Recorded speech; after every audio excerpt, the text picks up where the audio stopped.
It's in.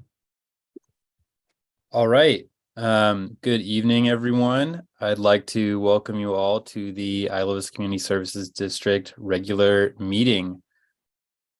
Can I have I'd like to announce that the meeting is being recorded. Can I have a roll call? Director Aguilar, Here. Dr. Topliff, Here. Dr. Brandt,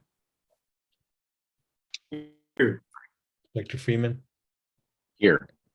Dr. Craig, not seeing her on here yet. Director Deschler. Here. And Director Schultz. Here. All right. I'd like to announce 1.4, which is an emergency addition to the agenda. And so here we have item 1.5, resolution 23-3, a resolution of the Board of Directors of the Isla Vista Community Services District proclaiming a state of emergency and the use of remote meeting procedures during a declared state of emergency by the Governor of the State of California as authorized by Government Code Section 54953E by the Board of Directors and all standing committees of the district for the period of March 14th, 2023 through April 13th, 2023. And President Aguilar, before the board takes action on it, this is an emergency addition to the agenda, which is permitted in accordance with Government Code Section 54954.2 subsection B. But it requires a determination by 2/3 vote of the members of the legislative body to add that to the agenda. The two requirements under that government code section are that there's a need to take immediate action and that the need for action came to the attention of the district after the agenda was posted. This is in reference to the severe weather that's ongoing and is anticipated to continue for the next probably 36 hours or so.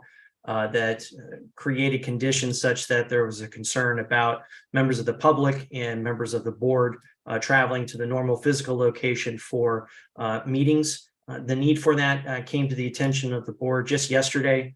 Yesterday afternoon, I believe, is when I was contacted by the general manager in regards to the emergency. And immediate action is required because the board cannot meet unless it considers for approval the resolution that's been attached. So both of the conditions for a consideration and vote of the board have been met. And so if there is any additional discussion or questions, I can answer those now. Otherwise, the suggested motion would be a motion to add item 1.5 to the agenda for consideration. Thank you very much. Do any board members have questions? Director Freeman.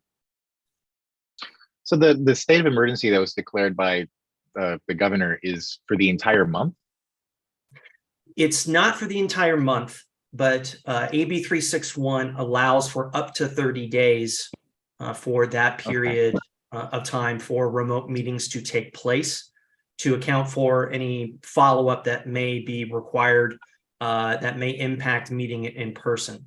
So if at any point that the state of emergency proclamation is rescinded prior to the April 14th date, the April 13th date, then the conditions would not be sufficient to continue with remote meetings anyway. So, and of course, the board can simply take action to return to in-person meetings on its own without going through the entire period of time. That answers your question. Okay, I think I understand. So you're saying is that there was a state of emergency declared with no end date. It might be rescinded at any time. We have the authority to do remote meetings under such a state of emergency for up to 30 days. So we may as well do this as 30 days. And then in the case of it being rescinded early, I mean, that's just when it ends, because that, I mean, nothing else in proclamation says that, but the state of emergency would also undo that. So. Correct. And the board can choose to return to in-person meetings when it deems that the local emergency component has passed. That's correct. Okay. It just felt a little weird to me, the idea that we were declaring a state of, like, in some sense, we were declaring a local state of emergency for a full month. relating to, and I can just imagine, for example, somebody saying that the IVCSD believes that the rainstorms are going to be bad for the following month. So I was just like, really, is that what we're saying? But I think I understand why we're doing the thing we're doing now. So Understood the concern. Yes, that's correct.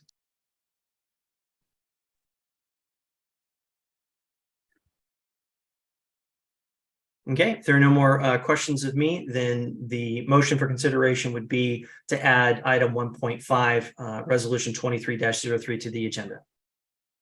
Do I have a motion? I'll make that motion. Second. All right, motion by Topliff, second by Brandt. Jonathan, can I have a roll call vote? Yes, Director Brandt, Yes. Freeman, yes. Scholes, Yes. Aguilar, Yes. Topliff, Yes. Deschler. Yes. And I'm sorry, by the way, that I apparently was talking about the agenda item that we were about to add, not the agenda item that we were actually just on. So That's all right, because the issue rolls over and it actually kind of overlaps the two. With respect to the resolution itself, I believe the link has been updated. This will look fairly similar to prior AB 361 resolutions. The most significant changes, of course, are what the state of emergency calls for in this specific instance. It's related to the severe weather that I mentioned. The governor issued a proclamation of state of emergency, which included Santa Barbara County on March 1st, 2023. That's in the 5th whereas clause. That's on page 1. It indicates that those conditions are expected to continue, and that because of the severity, local authorities are likely inadequate to cope with the magnitude and the damage caused by these storms. Each of the requisite portions of AB 361 have been satisfied. While we have primarily used this for remote meetings during the pandemic, 54953 subsection E1B is not strictly limited to health concerns and requests, or the imposition or the recommendation for social distancing. That's actually in 54953 E1A. So E1B simply says that if the local jurisdiction makes findings and determines by a majority vote that as a result of the emergency meeting in person will present imminent risks to health and safety of attendees, members of the public, employees, volunteers, interns, as well as the board members, then that is sufficient to satisfy AB 361 for a meeting. And the specifically subsection E1B allows the board to meet remotely to determine whether it can continue to meet remotely for the remainder of that meeting. So the consequence is, if the board does not find the conditions have been satisfied or that the emergency is not sufficient to warrant a remote meeting, then, and the resolution is not passed, then the meeting tonight would end and would be continued to the next meeting where the board would meet in person pursuant to a regularly noticed agenda. That in all the other aspects, the findings have been made to support remote meetings for tonight. And as Director Freeman pointed out, it does not mean that meetings will continue in all cases for the next 30 days. It's simply that is the period of time that AB 361 allows for a declaration and resolution to include remote meetings up to 30 days. If the conditions improve significantly in the short term, all the district has to do is to notice its next meeting for regular in-person public attendance. And at that point, the board can either simply make a statement that the resolution is no longer in effect, or adopt a subsequent resolution that rescinds this resolution, or if the governor rescinds the proclamation of the state of emergency, then this resolution would automatically end. I can answer any questions. I know it's a little complicated and it's a little last minute, so I'm happy to answer any questions. I'm just glad that we have you, Ross, so that you can understand all that you just said, so that we don't have to. Thank you. It was a little bit of a rush as I had another meeting last night, so I put this together a little bit late. But with Jonathan's assistance, we got it pumped out to all of the social media outlets. So excellent job for staff notifying the public of the change. Okay, if there are no additional questions that I can answer from the board, then it'd be appropriate to entertain public comment and then take a roll call vote for consideration with the recommendation of approval. All right, thank you so much. Do we have any members of the public who would like to comment or ask questions?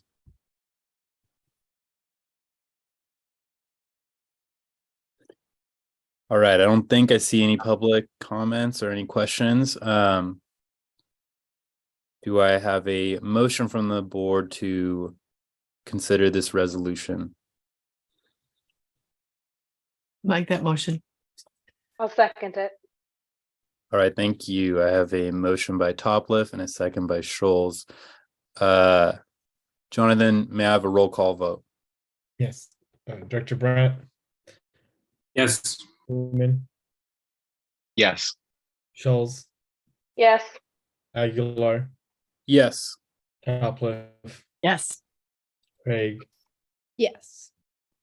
Deschler. Yes. All right, thank you very much. That motion passes. Thank you so much, Jonathan and Ross, for helping out with that. I know it was kind of last minute, but we definitely appreciate it. Now I'd like to move on to item 1.6, our land acknowledgement. Before we begin, we would like to acknowledge the Chumash people who are the traditional custodians of this land.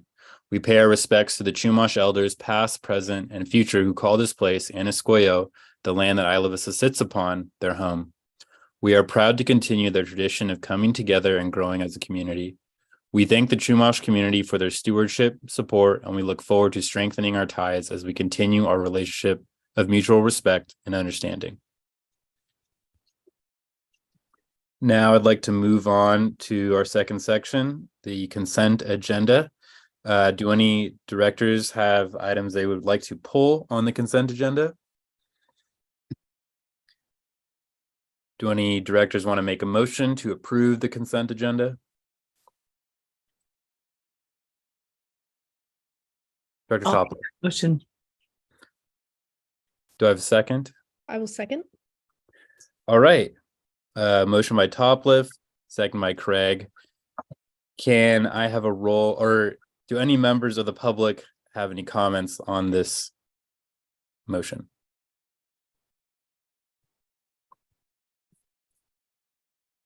All right, I see none. Jonathan, may I have a roll call vote? Director Brandt, Yes. Freeman, Yes. Scholes, Yes. Aguilar, Yes. Topliff, Yes. Craig, Yes. Deschler. Yes.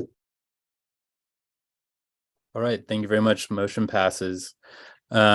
At this time, I'd like to move on to our public comment period.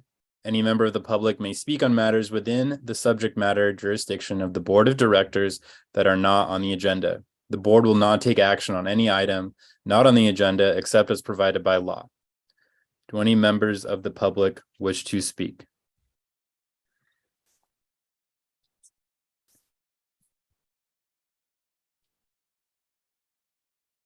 All right, I see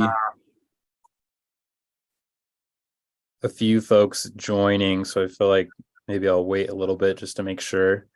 Do we have any pre-sent in comments, Jonathan? Nothing emailed in for public comment today. Okay. I just wanted to restate for those of you who are joining us on Zoom just now, we're in the middle of our public comment period, so if you have anything you would like to share, please feel free to do so.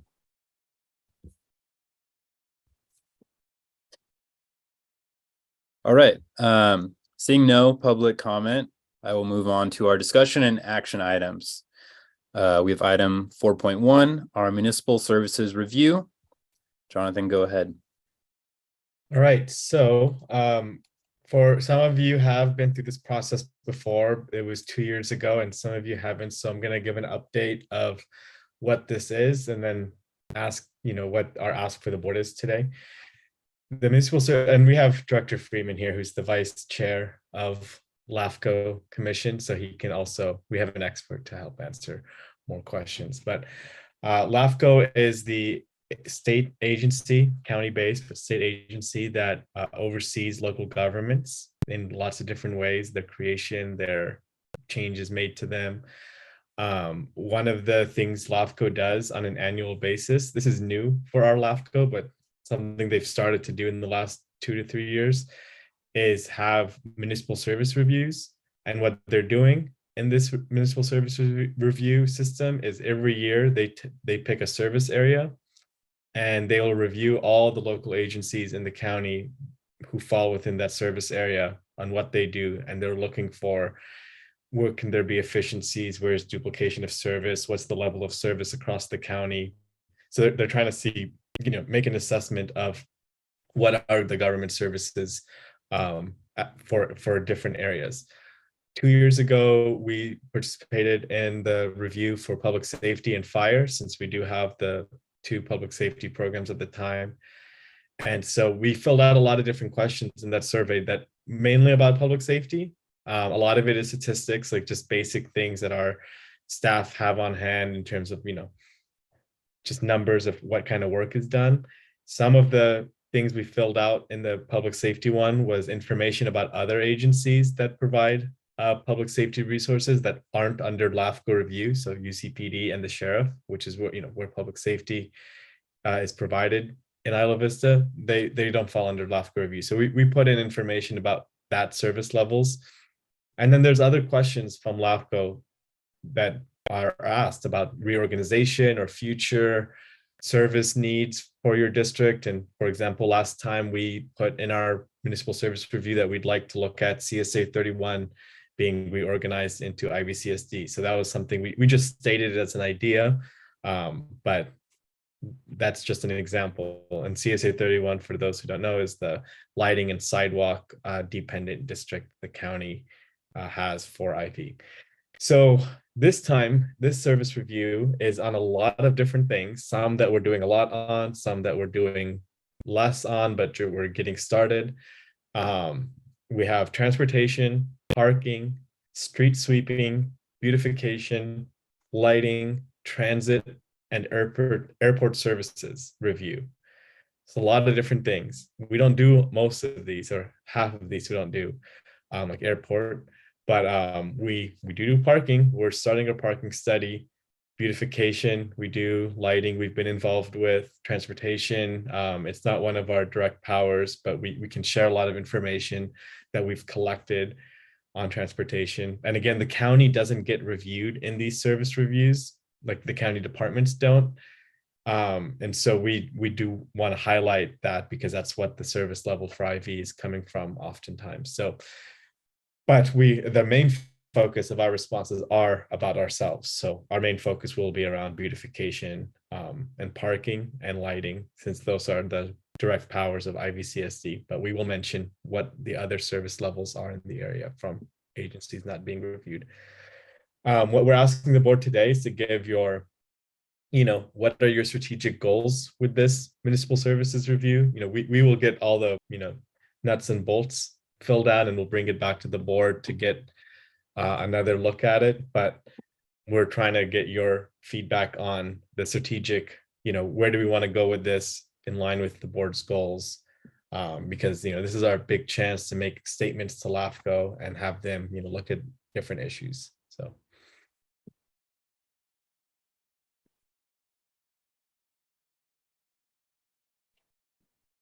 Thank you very much. Do any directors have questions off the bat about this municipal services review? Director Freeman. Yes, I'd like to provide one clarification, which is that the municipal service reviews are something that are not inherently new. So it was mentioned that the municipal service reviews are being conducted are something that are now only being done as of 2 or 3 years ago. So we've changed how we're doing the municipal service reviews at LAFCO. the act requires LAFCO to establish what is known as a sphere of influence for every agency within the county. And that sphere of influence is trying to show the territory that it is expected that a future version of that agency would have jurisdiction over. And every 5 years, we're supposed to establish a new updated version of the spheres of influences. And the municipal service reviews are supposed to be conducted in order to support the sphere of influence updates. It used to be that we would do every 5 years an individual district and essentially sit down with that district and review the district. But the way that the act is written describes it more as a service review. And if you think about it as far as reviewing the specific districts, you run into this problem of what happens with the areas between districts, and which is where we're supposed to really be concentrating our sphere of influence updates. And so we switched to a new format where every year we have a service that we look at, and then we review every district that is related to that service within the scope of that service. Which, for what it's worth, is supposed to, and it's interesting, it's supposed to cover the county to the extent to which they are handling it. Like in the case of our wastewater review, I believe that we've covered the county because there are a few areas such as Ballard that are currently are not within a district. But it could be that that's something that is hasn't just come up yet in sufficiently in previous things we were reviewing. Actually, I think in public safety, I feel like public safety must have come a lot. And so you've made me think that I need to go make certain with Mike that's actually being handled. But another piece of background that I think might be important to remind people here is that the Isla Vista Community Service District was supposed to have a municipal service review under the whatever the documents that LAFCO had put together initially, whose name I'm forgetting, for constructing us, a year or something after we got constructed. Maybe it was a few years after we got constructed, and then we negotiated with LAFCO initially to push that forward, and then that got rolled into the new format, which has actually given us a lot more time to not have had to deal with a lot of those issues. And so and I think it really puts Isla Vista in a better light with respect to our ability to, for particularly with this transportation one, because now we've had an opportunity over the course of the last 2 years to put a lot of work into transportation. And so I'm very excited with what we're going to be able to, like, how we're going to be perceived with respect to this particular service. So. Thank you for those clarifications, Director Freeman. Director Topliff. I was just hoping for a little clarification on the documents that we received as part of our agenda. The first one was rather lengthy, and it almost seemed like we were a chapter in a book, and the bigger book is all the CSDs. And I noticed that we had editing comments that dated back to 2021. So I wasn't sure, do we have a chapter in the book yet, or is our chapter still in draft form? And are we still trying to make that, or am I just misreading what this document even is? Is this even the right document? Because it looks like the one for our police MSR, and there's no information here on transportation. There's two documents in the Google Drive. Okay. One is the old one so that you can see what a filled out one looks like. And the PDF that says transportation, parking, street sweeping is the one we're filling out now. But I put the old, which is more like a current survey. it's the same questions, similar questions between the two. So that's why I put the old one so you can see what it looks like when it's fully filled out. But the PDF document, which is like the survey questions and agency response on the side, that's the I can share my screen. That's the one that we're going to fill out now. But it's Right. this very similar. What's that other document that I did not quite understand? That's Yeah, the one. Jonathan, I think it would be helpful if on the draft document that you finalized it and indicated that it's a final document that's been submitted to LAFCO, because it's very confusing to see it in draft form. Okay, I apologize for attaching that one. But yeah, that's just the one from 2 years ago. That just so you can know what a filled out one looks like. Okay. And so like Kirsten is saying, where it just is not in finalized form, but it was finalized and it was filed. It's all finished. It was in 2021, all complete. But And that's then- just the only file I had to attach. And The then- final version's in a large LAFCO PDF. And then the information that we fill out in the questionnaire fills into that document and we end up with another completed one that we file this year. Is that Yes. right? Okay. Yes. All right, thank you.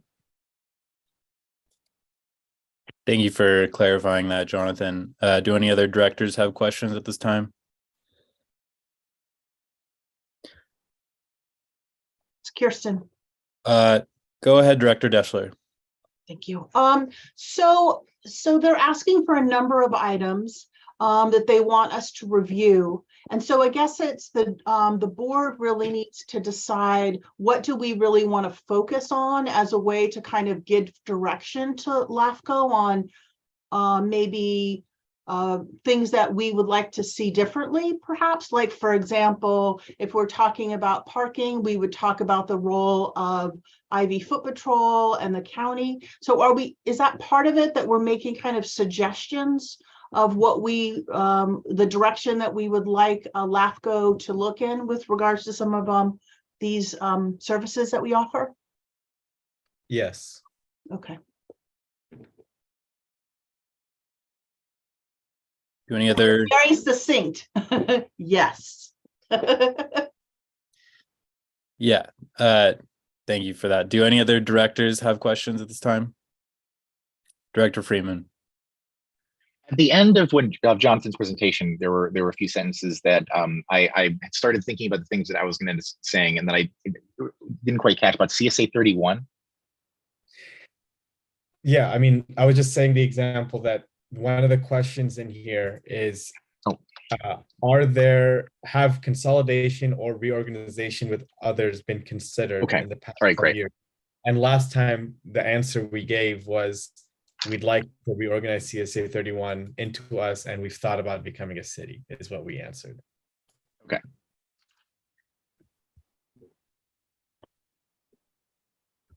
Director Deschler. So this is a huge epic report that has to be generated. And so I can't remember how it was done in the past. Jonathan, did you have a small work group of board members that assisted you on this? How did this get done?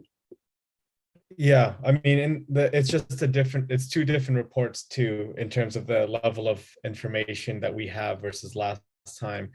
But yeah, we did have a board work group, and now we have a full staff who work on some of these issues directly. So we'll have more people, but we also were only given 30 days to do this. We got this March 6th and it's due April 7th. So last time we didn't turn in the complete version on the deadline either. It was a similar timeline, and we were able to finish it like 3 months after the deadline. But we do have to turn in something substantial on April 7th. But yeah, a board work group would be good, especially, again, like you said, a lot of this is just information we have. What does beautification services look like, and describe them? Like, we can do that. That's not what are the budgets for those programs? Yeah, and that's not hard. We have that information.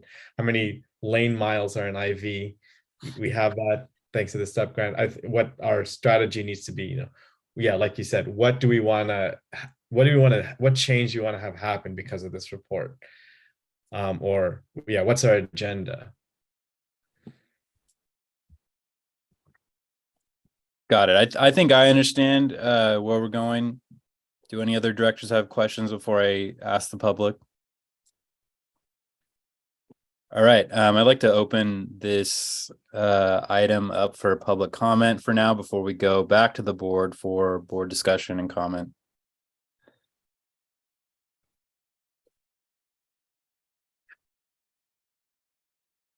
All right. I don't think I see any public comment. Let me just make sure.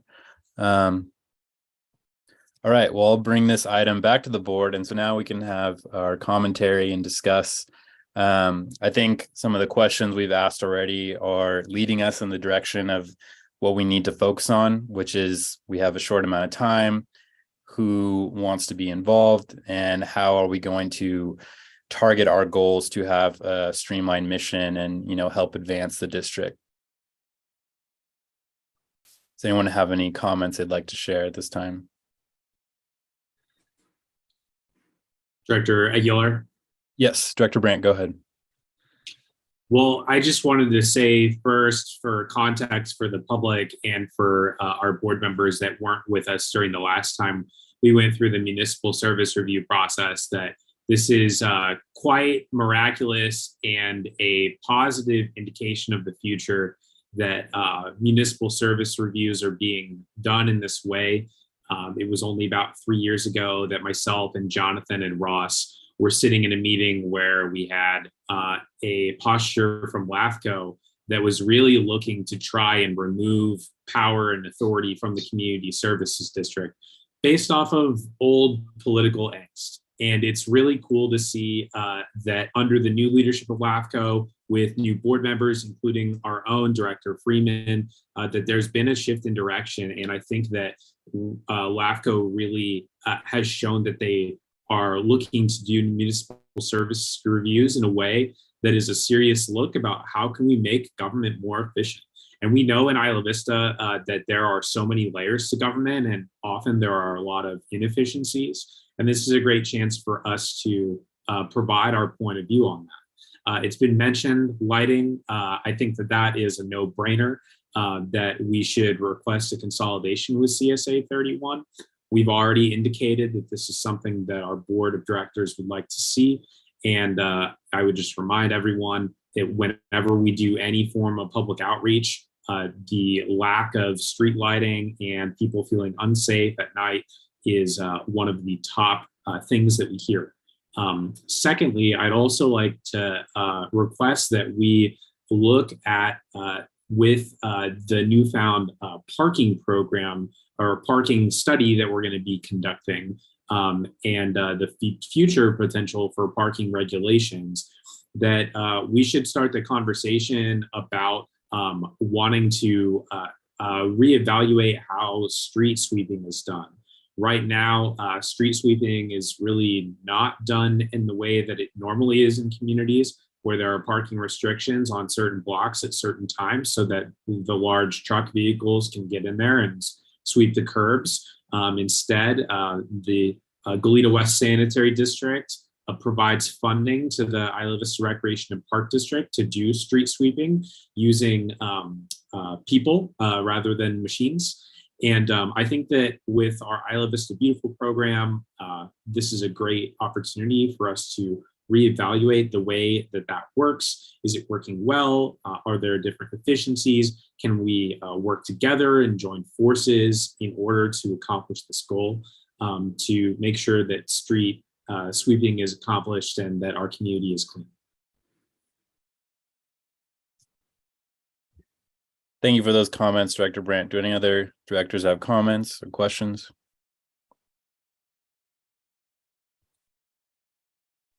Well, I'll chime in a little bit. Spencer, you did a very excellent job of outlining some interests I have myself. I think that lighting, as we've heard over and over from neighbors, is a very important topic and something that kind of gets left in our hands, but is not one of our enumerated powers, something that we try and take positive efforts towards. Just the other week during our last series of storms, I was part of the lighting walk, and there's definitely some streets that could be very easily improved, and we're working on that still. But I think to, take highlight in this document to look at our own power to affect lighting in our neighborhood is something we should do. I also think that parking and its relation to street sweeping is very important. I myself think often about runoff issues and what could be improved with our street sweeping service and how we could partner with, other neighboring districts and agencies to have a better service so we don't have runoff into our ocean, being one of our most beautiful resources right here. One of the reasons so many people like to live in this town.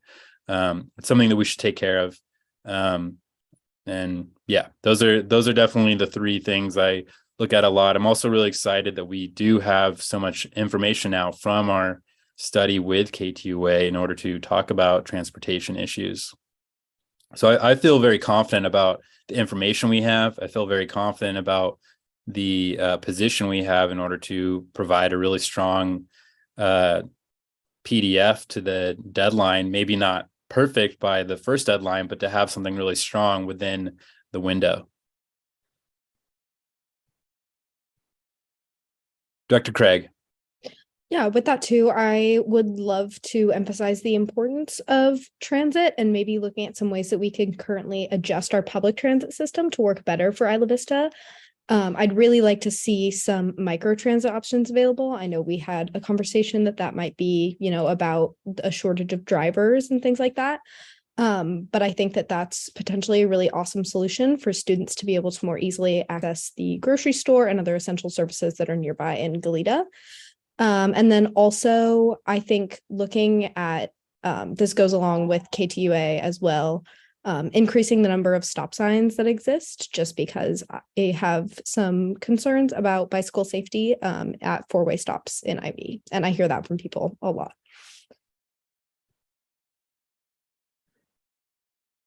Thank you for those comments. So any other directors have comments? Director Freeman.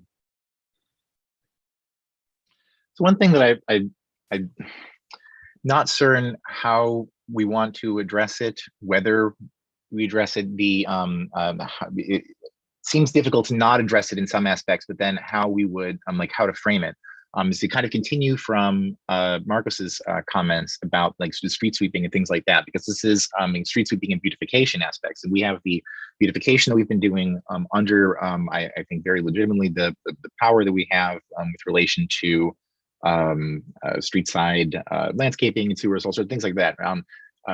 Is the issue with IVRPD also running Adopt-A-Block, and the interesting coordination that ends up occurring between the Goleta West Sanitary District contracting with IVRPD in order to provide that Adopt-A-Block service, which does seem in some sense out of the scope of working directly on parks.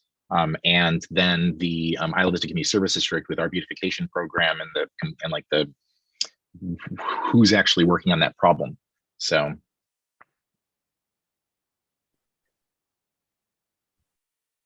yeah, I'm wondering if there, what we know about what the Parks District will be doing with their LAFCO report, if they have the same report that comes to them just like us at this time? They should have received the exact same PDF. So I'm wondering, how do we communicate clearly and in like a united front of trying to serve our neighbors and not trying to like power grab from one another, and instead have a more harmonious relationship? Because I think that we both have the same goal. We want the streets to be cleaner, and we don't want to see litter running off into the ocean or just there in general. And so we would like to try and address that. It actually, I just gave you an answer that I felt very confident when I said it. And now it has occurred to me actually that I think Mike did initially do a breakdown of all of the different districts and then which MSRs would apply to each district. And he might have decided that IVRPD did not apply to this specific MSR. So now I'm not actually sure if IVRPD received the same PDF. I was hoping to have an answer for you, but I'm not meeting with Mike till later about this. I was going to ask.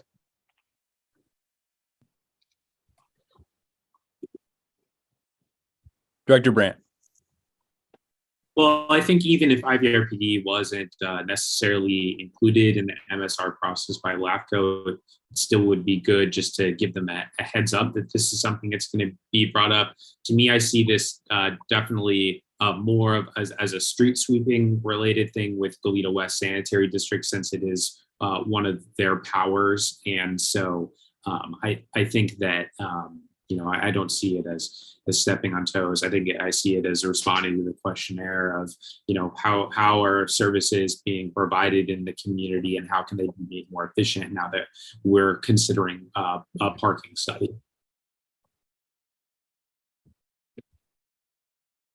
Thank you for those comments. Now, Jonathan, I want to ask, you mentioned that there was a director's work group that joined on last time. Do we think that is a good step this time? Yeah, it could be helpful to, make sure we get all these strategic points in there. It's not, you're not going to be expected to do the heavy lifting of writing all the wording, but if you wanted to, that would be welcome. But it would be more to like look over it and make sure that it's in line with the board direction. All right, Director Brandt. Sorry, I forgot to mention, I just wanted to say that I agree with Olivia that we should put something in there about transit. I'm not exactly sure what our role is, but I do know that we've gone through this STEP grant process, and I think that's definitely worth something. And so just in the interest of, uplifting the concerns of our residents, that we should make sure that that is an issue that we mention.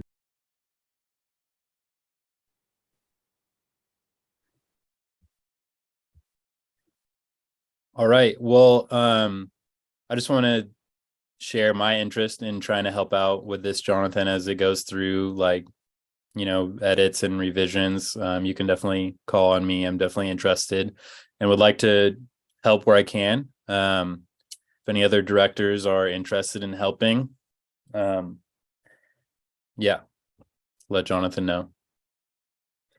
Is this enough direction at this point? Yeah, this is good. Okay. Awesome. Well, let's move on to our next item, 4.2, the Community Engagement Annual Report. All right, well, I'll turn it over to Sydney, and I just wanted to remind you all that these annual reports are part of our budget process. It's the review of the program, and it's also a preparation for the retreat where we'll talk about next steps. So you don't have to feel like you have to respond and make a decision today. It's just Sydney sharing thoughts, and we'll have lots of times to go in depth, but it's just to hear your thoughts and her thoughts and start the conversation. And that's what we're doing with all the programs. So yeah, go ahead, Sydney.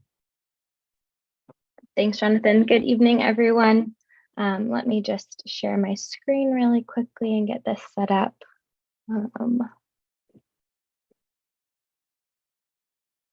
Okay, can everyone see that okay?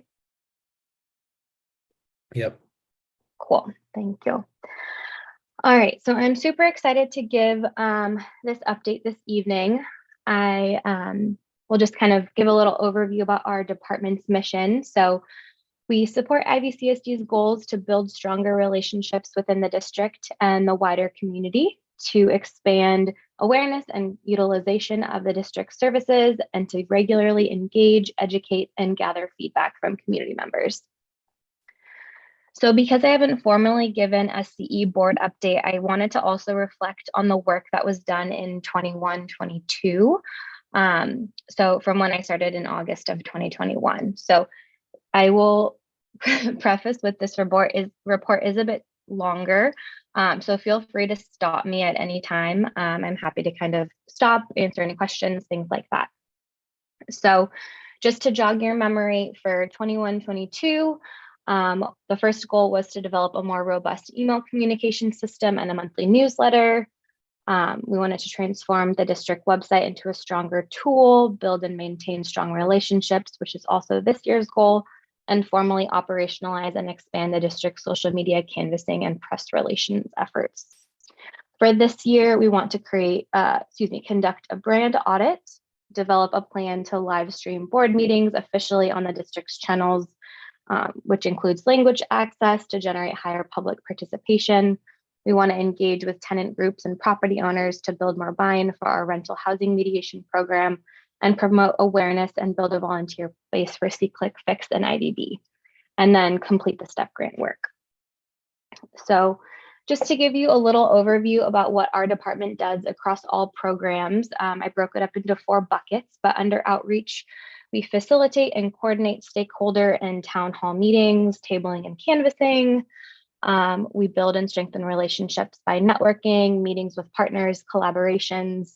For communication, that includes newsletters, press relations, website management, interviews, whether that's with different newspaper, TV, radio, things like that. Respond to public inquiries, surveys, and campaigns. And then for marketing, it's designing graphics and materials across each of our programs, translating those, managing swags or stickers or pens, things like that, social media management, and community calendar management.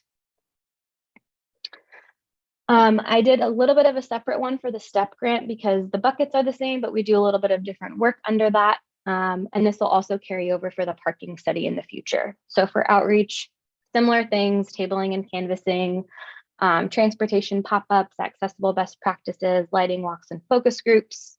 I maintain communication with CARB and OBI. The Othering and Belonging Institute is our technical assistance organization that we work with on the grant. And then I manage our STEP committee with Jonathan. That's drafting agendas, helping to facilitate meetings. For communication, it's all the same things, but just add report writing in there for our grant. And then again, same thing for marketing, just with the addition of like social media campaigns and incentives. So our CE team is myself, Sarah, our community engagement intern, and Fiona, our mobility plan outreach coordinator. So Fiona will wrap up her role at the end of April, and Sarah will conclude her internship at the end of May before she graduates. So I included a breakdown of the annual cost per role as well as each of their hours. And Fiona's work comes out of the STEP budget and Sarah's comes from the CE budget. Just a little bit of breakdown of time. So for me, again, going back to those buckets that I mentioned before, 50% of my time roughly goes to outreach, 40% goes to communication, 30% for marketing, and then 25% for the STEP grant and about 15% for team oversight. This fluctuates all of the time, but this is kind of a general. Oops. For Sarah, 35% of her time goes to communication, 30% outreach, 20% marketing, 10% campaign oversight. Sarah's been working a lot on the cliff erosion and safety campaign. And then 5% of her time is spent in meetings. For Fiona, about half of her time is outreach, and then it's a split between marketing, communication, and reporting at 15% and 5% in meetings. So from each of the goals that I mentioned before, I'll kind of dive into them. So the first one is developing a more robust email communication system. So we launched our Constant Contact monthly newsletter in January of last year. So since I've started, we've seen an increase of 1,001 subscribers. We now have a more formalized process for people to subscribe to our newsletter, which has been really helpful. And then they can select kind of what types of updates they want to receive, whether that's the newsletter or volunteer or job opportunities, STEP updates. They get to decide when they sign up and they can change it at any time. This is a little bit of an overview about what we do cover through Constant Contact. So obviously our monthly newsletter, safety updates, events and volunteer opportunities across each of our programs, community volunteer opportunities like the point in time count when we were helping to recruit for that, our campaigns, job announcements, STEP information, and then board agendas and announcements. So, oops, these are gonna go simultaneously. So here is what our monthly newsletter looks like. It typically begins with an introduction topic. So for February, Sarah wrote an article about her experience during a night at the safety station. Then we highlight one of our services and anything else that's pertinent to the district. Last month was the first time that we included a section for supervisor caps. When Jordan and I met, we chatted about whether or not they should have their own or we should just collab. So we now have a space for her update every month. And then there's always a section on community resources. And then we go into community events and meetings that are happening at our spaces. And then I wrap it up with any articles that the district has been in. And then this is an example of kind of a general email update. So this was for our Dignity Infused CE workshop that Sophia, our intern last year, hosted on behalf of the district. This email was in both English and Spanish. We don't always translate our emails in Spanish just because there is a separate option for people to check when they sign up for our newsletter if they only want any of our email updates in Spanish. So it just depends on the event and who we're trying to get there. But we don't currently have anyone signed up to receive emails in Spanish, which I'll talk more about when we talk about goals for next year. So next up is transforming the district website into a stronger tool, just that conveys our full suite of services, a calendar of events, all that good stuff.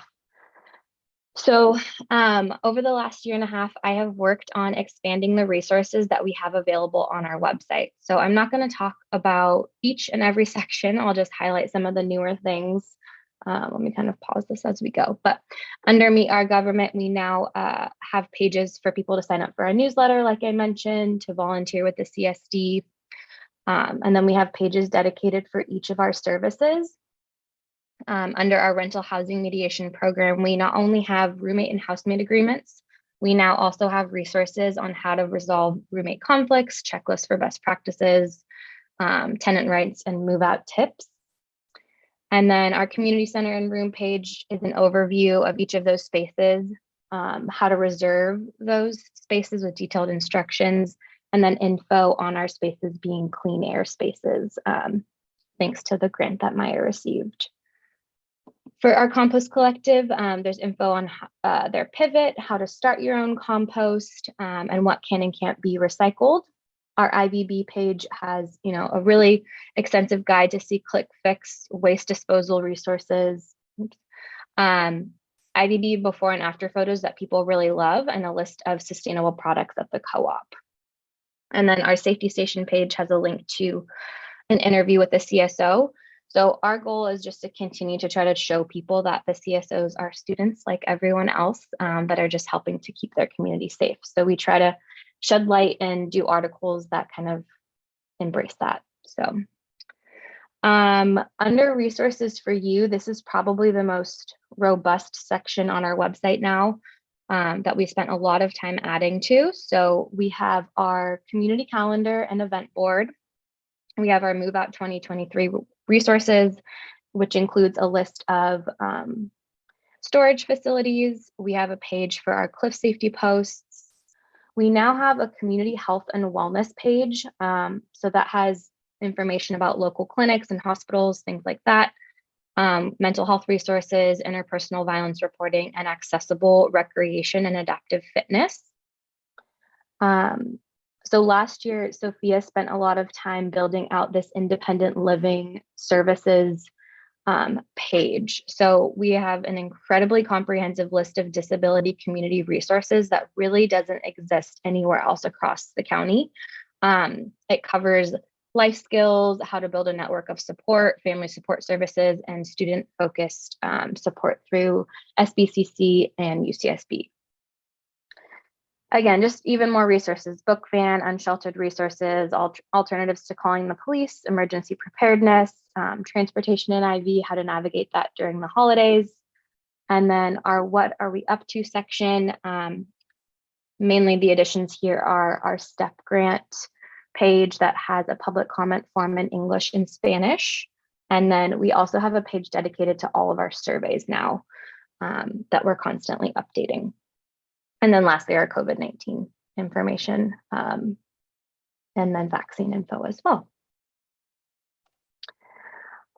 This is just a little clip of what our community calendar looks like on our website. So our calendar includes all events happening at the community center and the community room, as well as events throughout the community.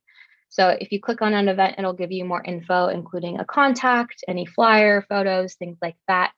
And then in a second, it'll filter, but you can also filter by category, like food distribution or library services or unsheltered services. So I'm constantly updating this page with new info and resources that are available in the community. So this is just going to go for a quick sec, but in a minute, it'll show you all the different filters that we have. So public safety, open events, closed meetings, things like that. So looking at some metrics from last month, we saw an 18% increase in users on our website and a 25% increase in sessions. Over half of people got to our website based on an organic search, while 33% of people went directly to our website. So some metrics from Google for last month include over 1,000 clicks and 48,000 impressions. Our top growing pages last month were our Compost Collective page, which I think is because that website has been down. And then just our main page and our community center and community room. The other top performing page is our community calendar. So people typically find us via a search for our entire organization name or just IVCSD or Ivy Community Center. So next, building and maintaining relationships, a goal for this year and last year. But here is a list of community connections that I work and collaborate with regularly. You'll see an array of county and UCSB departments, UCSB clubs and orgs and student groups, local organizations, first responders, our STEP partners, and media and news outlets. So this is just a bit of who I've been working with. Our next goal was to formally operationalize and expand the district's social media, canvassing, and press relation efforts. So unfortunately, I didn't track how many followers we had when I started in August of 21. So I only have a number from August of last year, so just 7 months ago. But from August to today, there's been an increase of 738 followers on Instagram. So this is an overview of some of our Instagram dashboard metrics for January and February of this year. And again, I wasn't tracking our metrics too closely before this, although I should have been, because there's only an option to see a review of 90 days. So later I'll talk more about focusing on analytics and tools to track engagement and impact, but you'll see that we reached over 97 accounts in January, over 11,000 in February. We had over 18,000 post interactions in January, 1,600 in February. Our top posts each month were one of our cliff safety posts with 342 likes, followed by the mural hanging at the community center. People really loved that. And then another cliff post. For February, our second highest post was the yard sale, followed by the improvements that the IVB team made at one of our beach access entrances. People really love the IVB before and after photos as well. So here are our top stories based on reach. We saw 73% more profile visits in January and 51% more in February. In February, people clicked on our external links 167 times, which I think was probably for the yard sale.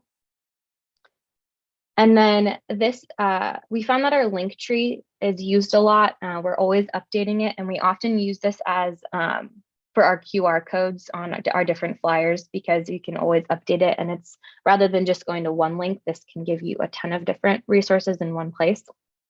So this has been great. So another area of focus has been increasing our press relations. So we've gone from 3 press releases to 16 last year. So far, we've had 5 this year. And I've been able to establish some pretty good working relationships with NewsHawk, The Independent, Daily Nexus. So this is a tool that I use to track all of our community engagement efforts in one place. So this is essentially what keeps me very sane and organized. I use our Trello board. So this is an example of how I track and prep a social media post. So you'll see all of the images saved here and the caption and the description in English and Spanish. Then the next example is one of our vendor spotlights. We typically highlight these the same days of the events at our spaces. So like this was on a Thursday. This is our yoga instructor. And then every Monday, we list what events are happening at the community center and the community room, which is something we only just started doing this year. But this has been really helpful for people to just kind of see what's going on at the center, what can they join and be involved in. And then every week, I also post IVB before and afters, like I said, which are always very popular. Usually put a plug for See Click Fix. And then we do some story recaps of events at our spaces. That'll pop up in a sec. And then we have our yard sale makers market post, which will pop up in just a minute. But this is just an example of some of the stuff that the recaps that we post. But you'll see all these different colors.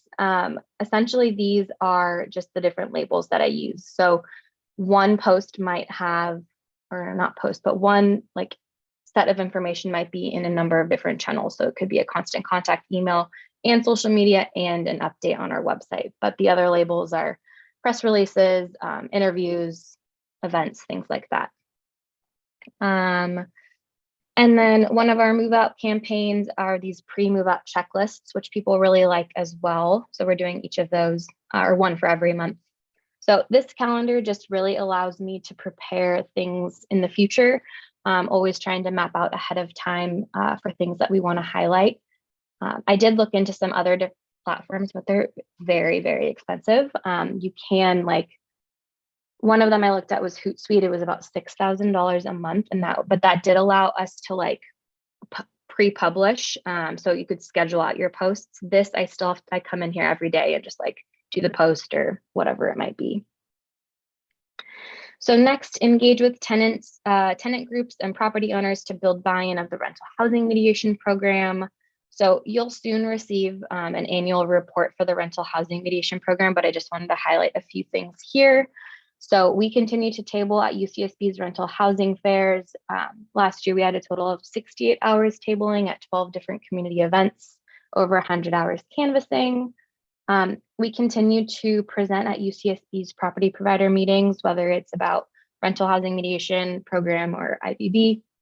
And then we now also have different pages dedicated for move out and move in, as well as a mediation flyer for all of our outreach that we've been doing.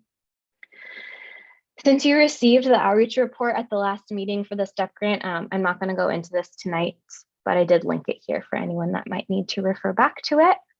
So looking to the future. So I just want to take a moment to look ahead for our department goals for 2023-2024.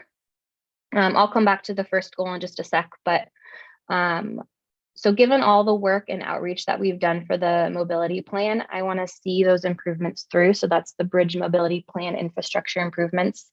That just means working with the county, applying for additional funding that we might need, and ensuring that the outreach efforts are mirrored with the direct plans that bring that equitable mobility system that we've been working so hard for.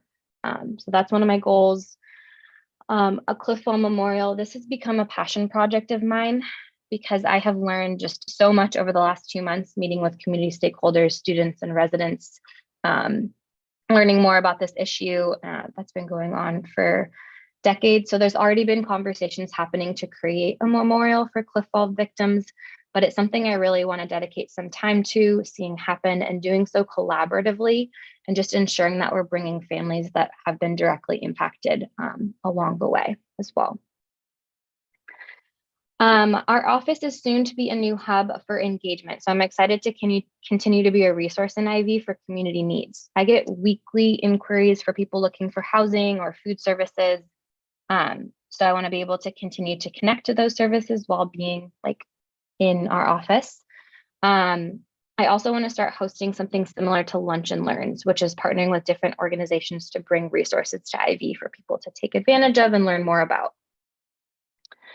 My goal is also to expand our reach to Spanish-speaking residents, which I mentioned before, and I plan to do that just by continuing to partner with other organizations and expanding our outreach efforts, and just working with other orgs.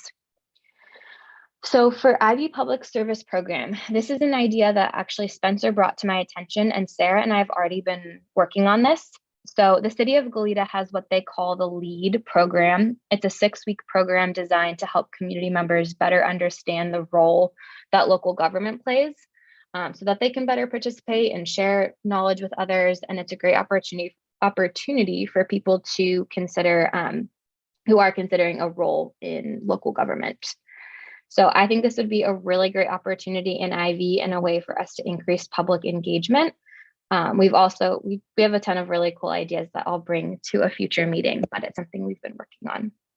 And then more generally, I want to focus on expanding volunteer opportunities across all of our programs, but especially IVB. I think there's a lot of opportunities for Jenna and I to work together, partner with other groups, and create a monthly volunteer opportunity for the community.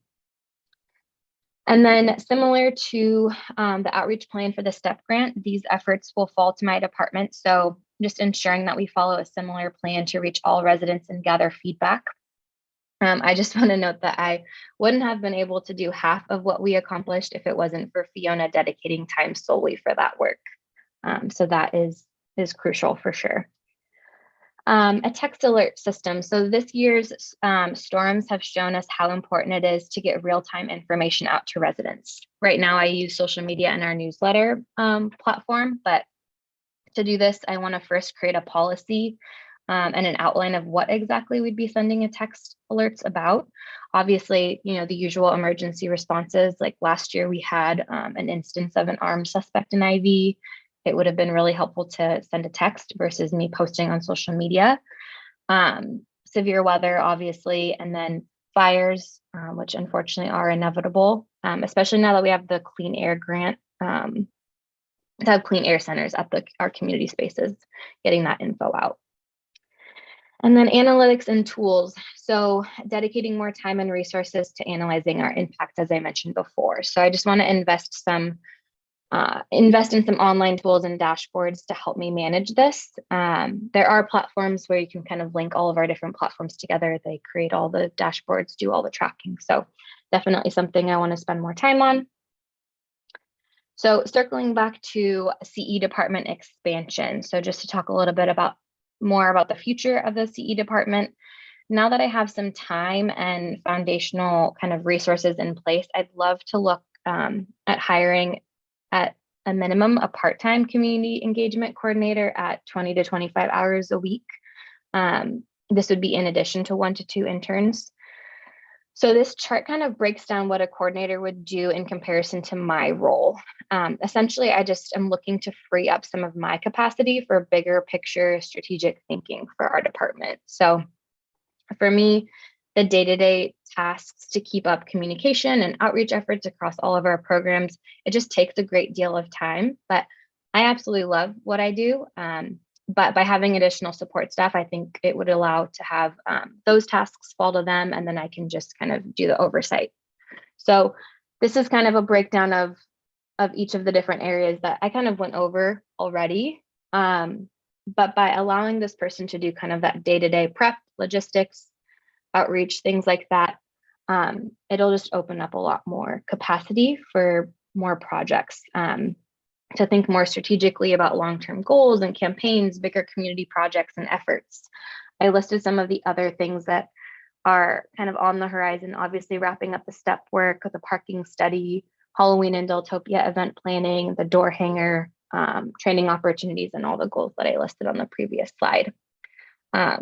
Just an example that I've absolutely loved the cliff erosion and safety campaign, but that on top of kind of the day-to-day stuff that you see, it's been a little bit challenging because that campaign has come with, you know, managing the partnership between community housing and associated students, overseeing all that information, getting out the right way, more meetings, media interviews. An idea that came up last week was to host a town hall panel prior to Deltopia, working with AS and Foot Patrol to kind of share information on their side, us to educate on cliff safety, but we just don't have the capacity, unfortunately, to take something like that on right now. Plus creating content and managing the distribution of the door hanger and the tasks that have already come with our own event. So it's just something to note that by having more capacity, we can do a lot more things. And there's a lot of potential, you know, to partner on different campaigns and projects. So I have tons of ideas in the pipeline. So in preparation for the board retreat, I'll just end with the list of goals that I compiled on everything I've talked about. You'll see I included some goals from this year that have not been completed yet. I also pulled number 6 from the board's 2022 to 2026 goals. Nothing entirely new here, other than the develop and hire goal of number 1, and then put a system in place that will update residents on emergencies. And that wraps up my report, and I'm happy to answer any questions. Well, thank you so much, Sydney. That was very impressive. Even without the presentation, we know that your department does a lot of good work. I'm so happy to see it around town. So happy to see that we have such strong internship and partnerships in the community, and just the increase in the analytics. I'm very impressed. Looking into the future and seeing, you know, what we can do to keep our momentum going. I'm very impressed So I'll open up the floor. Do any directors have questions they'd like to ask at this time?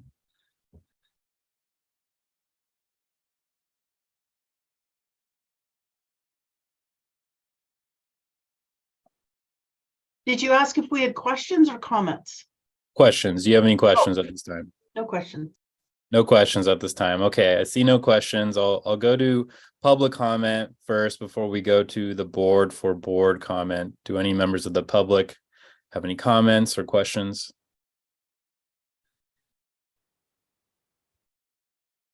All right, I see none, so I'll go back to the board. Director Freeman. Actually, I'm sorry. I apparently misunderstood her. You were asking initially for public. Now you're asking for from the board comments. Correct, comments. Okay.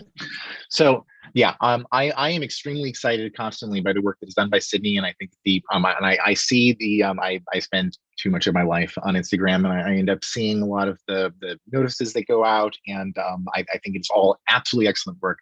I do think, however, that we need to, as a district, sometimes have some more difficult discussions about how we prioritize funding. And so, for example, now if the idea is we're going to be hiring and expanding this part of our district, which honestly I think I might be for, we would have to, I think, start asking ourselves where are we taking the money from.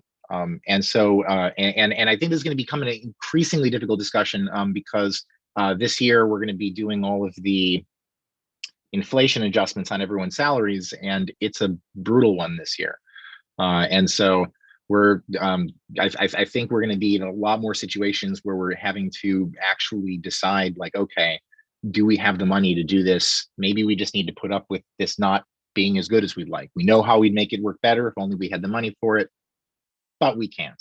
And in that line of thinking, I sometimes think it might be interesting, depressing, though, because I'm really into the work that Sydney's doing. And I'm in comparison to some of the things we spend money on, I would prefer to hand the money over towards the community engagement programs. But we might end up needing to get something that's like a prioritized list of what you could drop for what cost, because I know that you were working double time during a month a few months ago, and if we're not going to be able to have the money at some point to be able to just continually hire to expand that, we might need to figure out how to cap the load you have. But yeah, can I just respond to that really quickly? Yes, thank please. you. I really appreciate those comments. We did talk actually as a team today kind of about like restructure, and this, Jonathan can speak more to this, but this conversation will be brought to the retreat as well. But kind of like, I don't want to say blowing up the structure that we have, but kind of with all of the expanded programs that we have and the new staff in place, what makes the most sense? Is it the CE coordinator being potentially full-time, pulling some funding from other opportunities to then give back to those programs? So it's like still that money is going to the programs, it's just being utilized and allocated differently. But lots more to talk about there, but I'm looking forward to it. Thank you. Director Deschler, did you still have a comment or question? Yeah, I just wanted to really just acknowledge Sydney's work. It's just been such an impressive thing to see the development of the community engagement function of IVCSD, and I think it is such a vital function because it tells people about the work of the district, and that's how you get community engagement, right? That's the heart of it, is telling the stories about what the district is doing so that people can be involved and care, and it creates this circle. So I just wanted to just really, I cannot underscore just what a tremendous job you have done. I mean, your Trello board was to die for. I was just like salivating. And I also think what you have discovered, which is something that I've discovered at different places in my career, is that at some point you want to be the thinker, right? You want to be thinking about ways that you can do more, use your creative energies as opposed to the time-consuming stuff. And I really hear that. You know, I was the first PIO at the city of Goleta, and we came across that same thing of, you know, all of a sudden you start doing this work and it's so vital and so important, and you need to have support. You just cannot do it without support. So I think the work you do is vital. The work your team does is vital. I like this idea of thinking about how you can fund a position by almost charging back programs for the services that you offer. So that's kind of an interesting model. And then my last thing that I wanted to mention is the text alert is that's a quandary. And if you want to sit down and talk about when Galita formed their text alert, when we did that, I can kind of share with you some of those ideas. It's a challenging issue because you've got the sheriff system and then you've got UCSB, and you don't want to make people immune to when they get text alerts. So they have to be really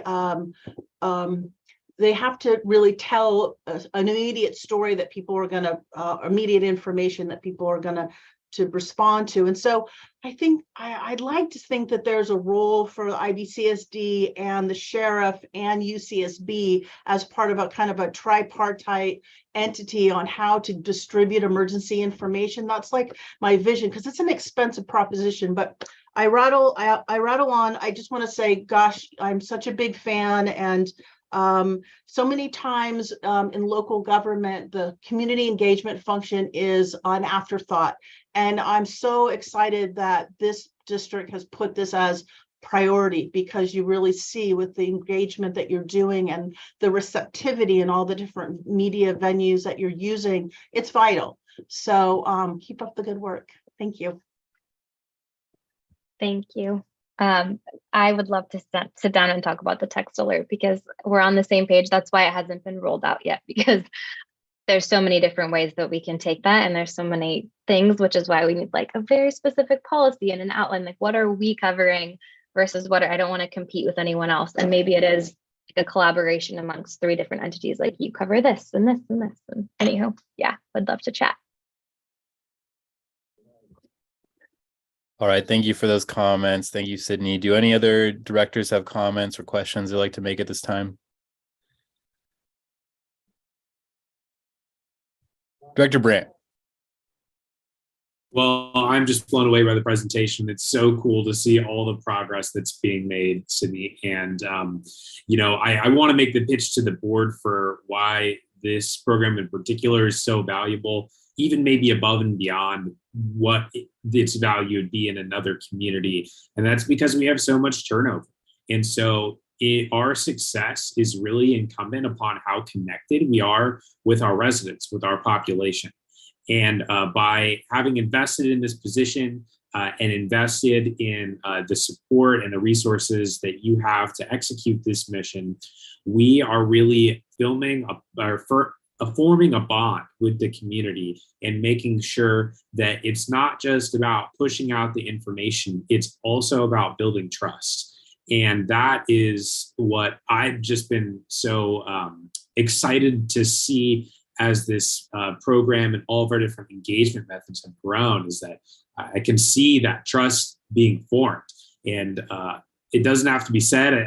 I'll say it again, though, the proof is in the pudding. You've won an award for the STEP outreach as an example of exceptional government outreach. So things are really going right. And I definitely want to see how we can continue to support you. I think that we have, just for all of our board, we have our budget process that will continue on, and the program reviews are a part of it. But I caution us about presupposing what our financial outlook is going to be, because we haven't even gotten a financial outlook picture from our staff yet. So, I'll be thinking about that and weighing it once we see what the picture looks like. But in general, I'm really blown away. This is some really cool, innovative stuff. As far as texts go, I'll also just throw in there, it's not just law enforcement too, it's the Office of Emergency Management that the county has. And I know UCSB has similar people that are involved as well. So, it should be looked at holistically and not just through the law enforcement lens. I'm sure you'll come up with something great, because I think that whether it's the text or also just, for some of the bigger alerts too, email is still a way that lots of our residents access. And, I think that it'd be interesting to see how we could continue to develop that. And it has grown a lot, the email list, it seems, over the last year, which is really cool. So just overall, thanks again, Sydney. I mean, you really have taken such ownership of this in a way that is really cool, and it just is so in keeping with the spirit of what we're all building here for a better Isla Vista. Thank you so much. Thank you, Spencer, for those comments. Thank you for reminding us all of the award. Something that should not be forgotten, especially, early on here at the districts, and, win that award is very prestigious. So I'm very proud of that. Do any other directors have comments or questions they'd like to make? Director Scholes. Well, just as a baseline, I want to say how incredibly impressive this is. Like, this is really amazing. And I really do love seeing like the little IVCSD pop up on my Instagram feed. I really do want to throw out my support for the text message system. I think in partnering with all of these organizations is really important, especially with such a small community, and making those text alerts on a smaller basis for this community could make a really huge difference in terms of safety. So I really love that idea.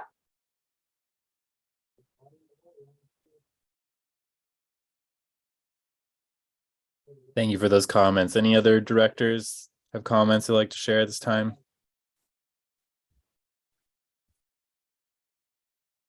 Well, I feel like we've given some good direction, and we look forward to seeing the future report for the finance. So thank you very much. Thank you all. All right, let's move on to item 4.3, the Compost Collective Temporary Staff Restructure Proposal. Hello, everybody. So good to see all your faces. I'm super excited to show you all sort of what we've been up to and some plans we got going on, and hopefully get a sort of adjusted structure proposed and laid out for you all for the remainder of the budget year, which has gone by so fast. But yeah, it's going to be quick, but we're going to basically just go over what we've been up to really quick, some recent accomplishments, and like an updated mission model we've been working on. And then just like I've been applying a management system called a holacracy, which I'll define later, to our staff structure, just because I am trying to fit or find a model that fits sort of all the areas we reach and all the activities we do in the best way possible. And we're going to be visualizing sort of the overlap between our main areas and why that model is necessary, and going over some budget proposals for that model.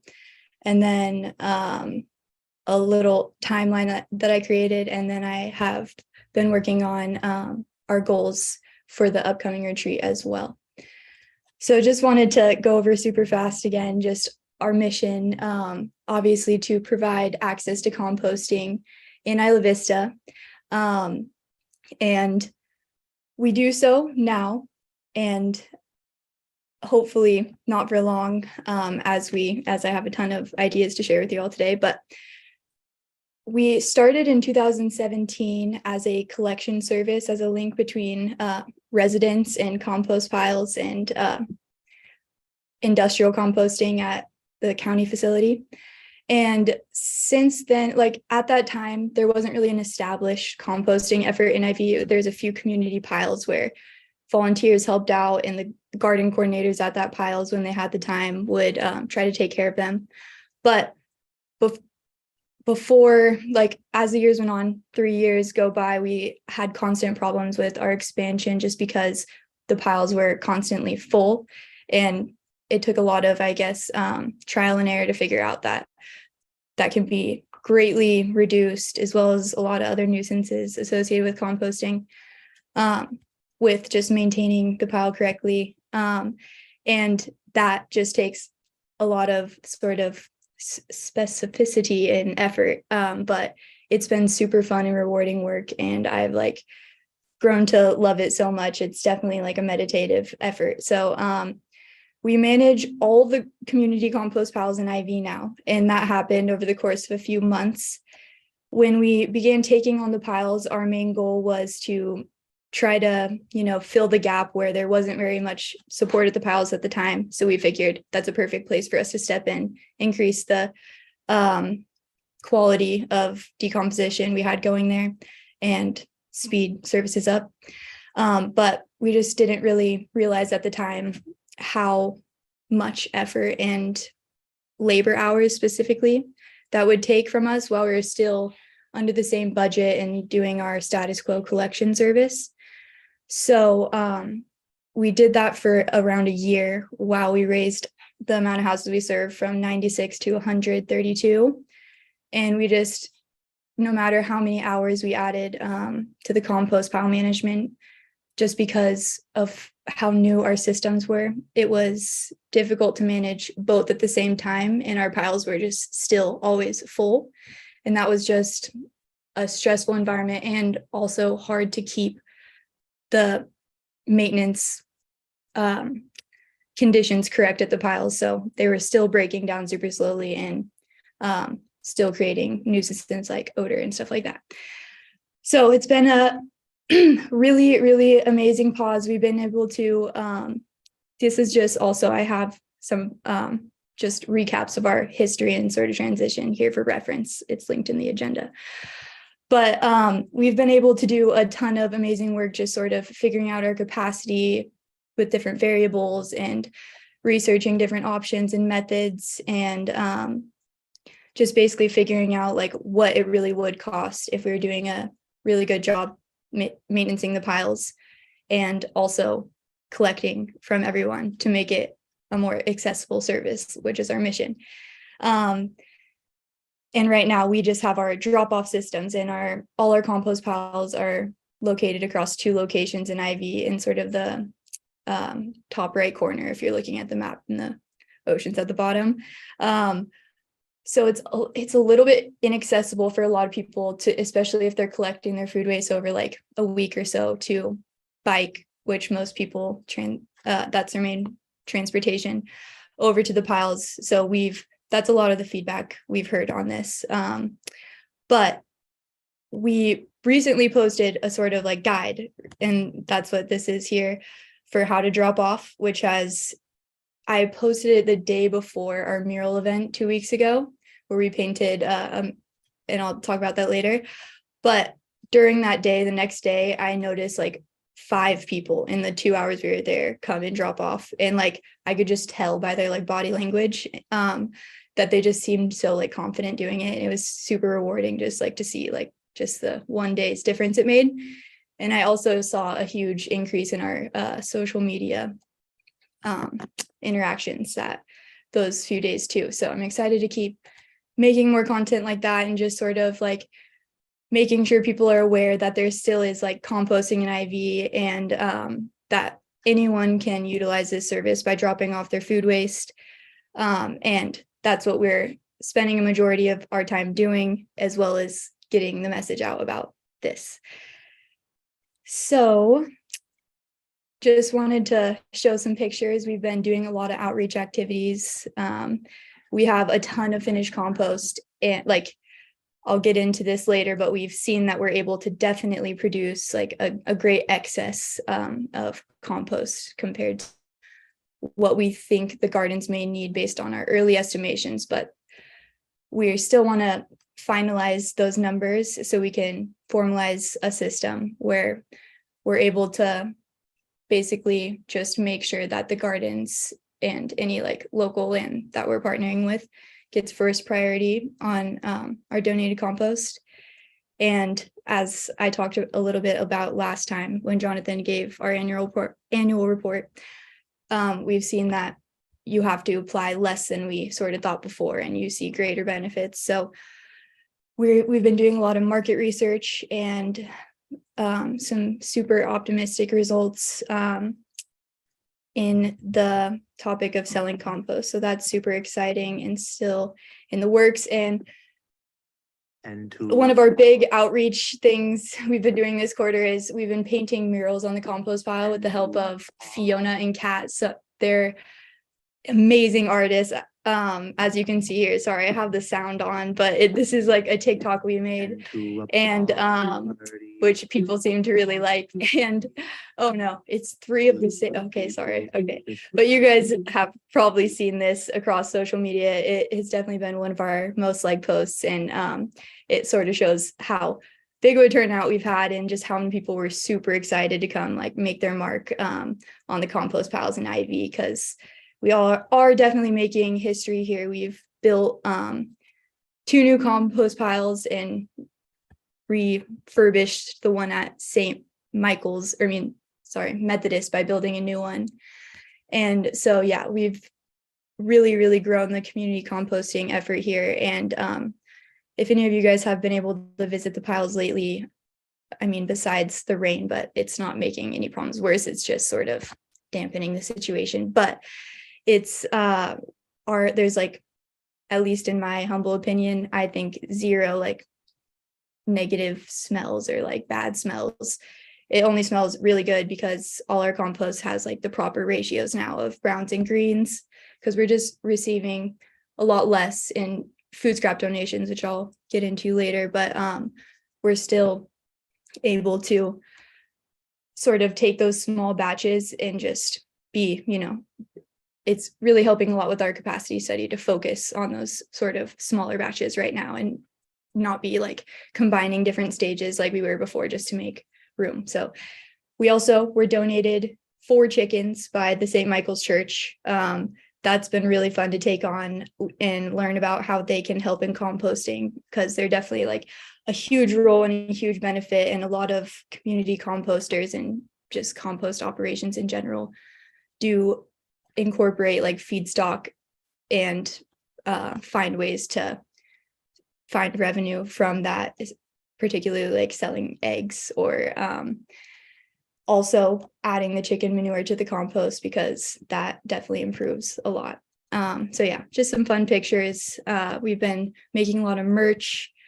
Fiona's been making some really cool custom print block merchandise. Like all these t-shirts are at most $5 each because of the stamp we created, and we've been getting shirts from thrift stores, and we have this little apron for our worm bin workshops, which we just had a recent one lately, and we had a huge turnout. People were super excited and messaging us, making sure that we had extra worm bins to give out. And so that was really, really fun. And one of our staff, Sophie, did a really great job giving the education for that, because she also does IW, who we're partnering with twice a year now officially to do worm bin workshops. So hopefully that can grow more in the future.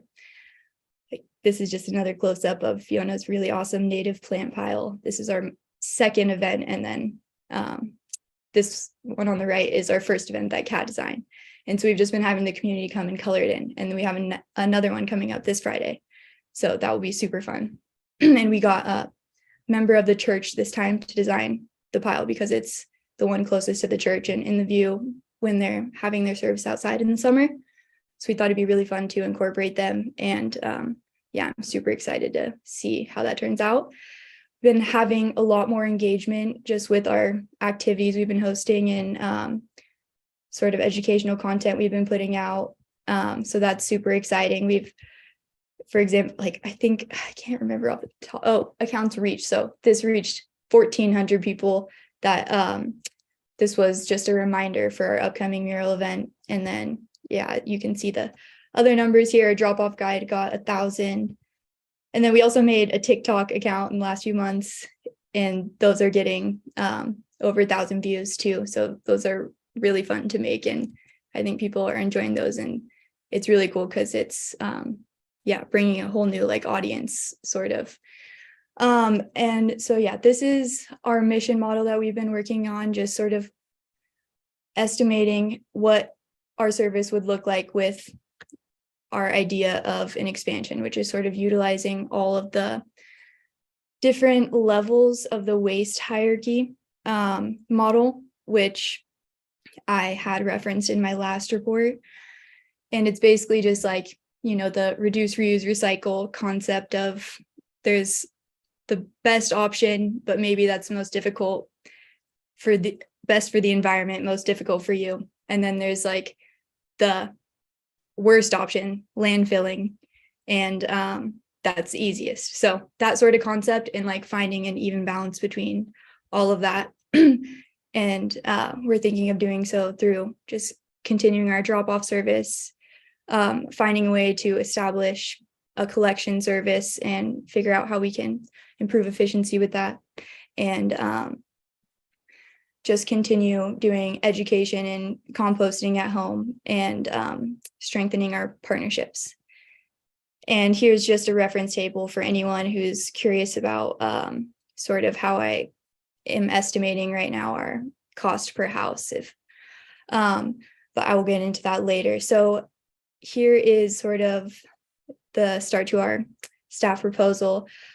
So the model I'm looking at is basically a method of decentralized management. So it's basically like when we have a lot of every single thing we do, like there's no way to like really have it make sense of like perfectly separated roles within IVCC. Like you're the drop-off person and you're the composting person, because all of our programs and or projects work together and overlap.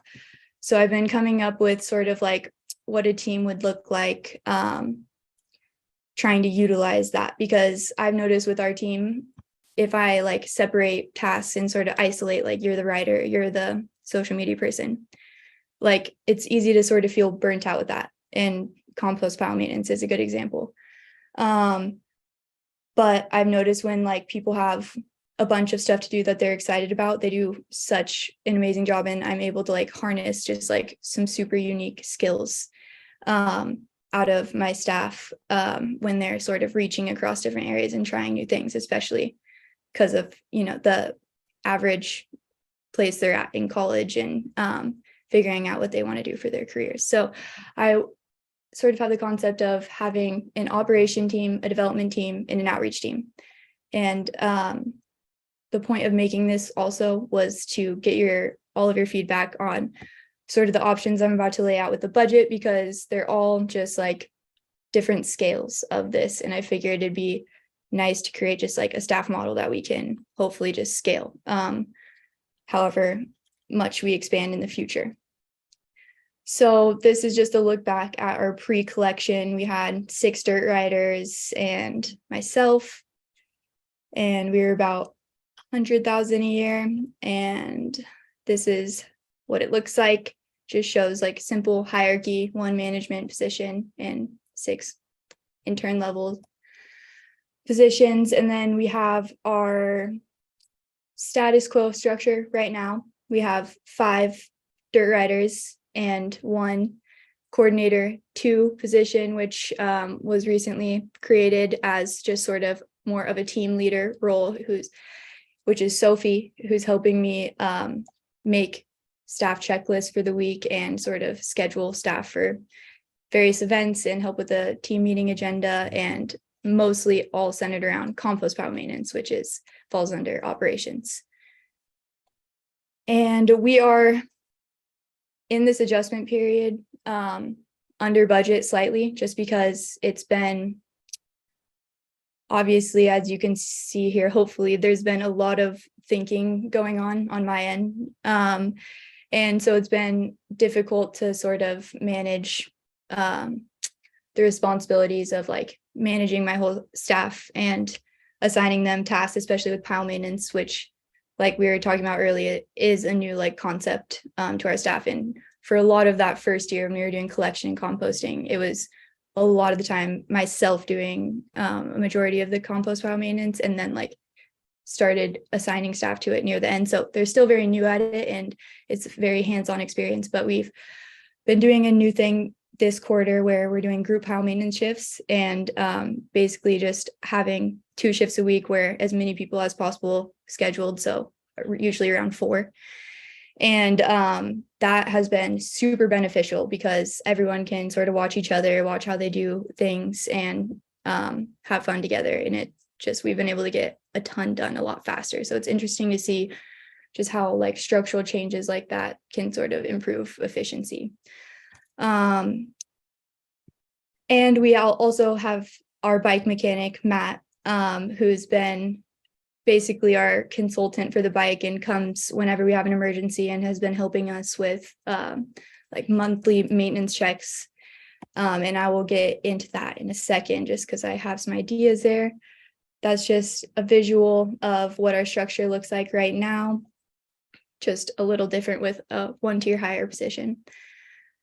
And this is the main budget or structure I'm proposing for the rest of the budget year, which is sort of a reshuffling of things and an attempt to utilize some leftover funds we have from basically the problem this is addressing, which is just higher management level staff to help me with sort of the complexity and scale of projects that we have going on, and like so many directions to go in, a lot of like research and experiments and outreach to do. So that is sort of the biggest area of growth that we are in need of right now, is just sort of more staff leaders, like to handle the, for example, maybe someone where it wouldn't be myself being the one most convenient at the pile maintenance group shifts, but someone who's really confident and has the system down and is developing it as we go, and so on and so forth. And I think something in this budget is the AgriTurf consulting vendor that I'm proposing, which I think will sort of really make this proposal possible, because I'm just going to skip to it. Inej is, she was in my class and she was the director of DPW for a long time, as long as I can remember. And she helped train IVCC staff in the past, including myself. And now she works full-time at an organics consulting company, also under AgriTurf, which is like a bulk landscaping store downtown. And so she's offering to, this slide is a little outdated, but 4 hours a week for around 20 weeks or whatever works best. Basically just helping me finalize our capacity study and plan, and training staff on the best methods, because she's a really good teacher. And also a really big thing is she has all of the connections to local landscapers, which is like our huge sort of like would take us to the next level in making really high quality compost to be selling and to be getting free and more sustainable sources. Because a lot of these companies, landscape companies, are dropping their waste off at the county anyways, and that's where we're getting it all shredded up. So it would be a lot more environmentally friendly and better for us to be working with them, especially because the county mulch has a lot of eucalyptus, which has antibacterial properties, which basically kills the compost. So that's pretty difficult to work with. So I also just have another addition for the e-bike consultant, which is helping train staff. And this is a subject that I think would be really useful to talk about at the board retreat, because now we have 2 bikes and they're both utilized by Ivy Beautiful and our program. And I really think that there's like some work we can do on like figuring out a good system for that between Jenna and I, but also just concerning safety the most, and just making sure we have a really good system for training all the new employees. And also we've just, they're expensive bikes and we want to make sure they last a long time, because they're an investment and they're definitely worth it if we can get them to last a really long time. And Matt basically has the knowledge to like do that for us. And our bikes are super specialty because they're custom made for us, and all the local bike shops I've taken it to, like they can fix super minor things, but Matt has like personally driven our bikes to his house in Goleta, because there's certain things like it's more built like a car with an electric motor. So he's a mechanical engineer and he's like doing this to like on the side. And it's been really, really helpful just having like a person there for us for whatever we need for that. And I think him being able to take, because basically I've been sort of the point of contact person for both programs for any bike maintenance related needs or training and stuff like that. And that's sort of hard to encompass in this sort of report when we're talking about everything we do, because there's definitely a lot of areas where the Compost Collective is supporting other programs and them supporting us. And I think that it's all super important work, and it would be really important to streamline in certain ways. And I have a lot of ideas for that I would love to talk about at the upcoming retreat. But I will try to speed through the rest because I know I've taken up some time, but the rest is mostly just for reference of everyone to look at preparing for the retreat. And it's sort of a layout of all of my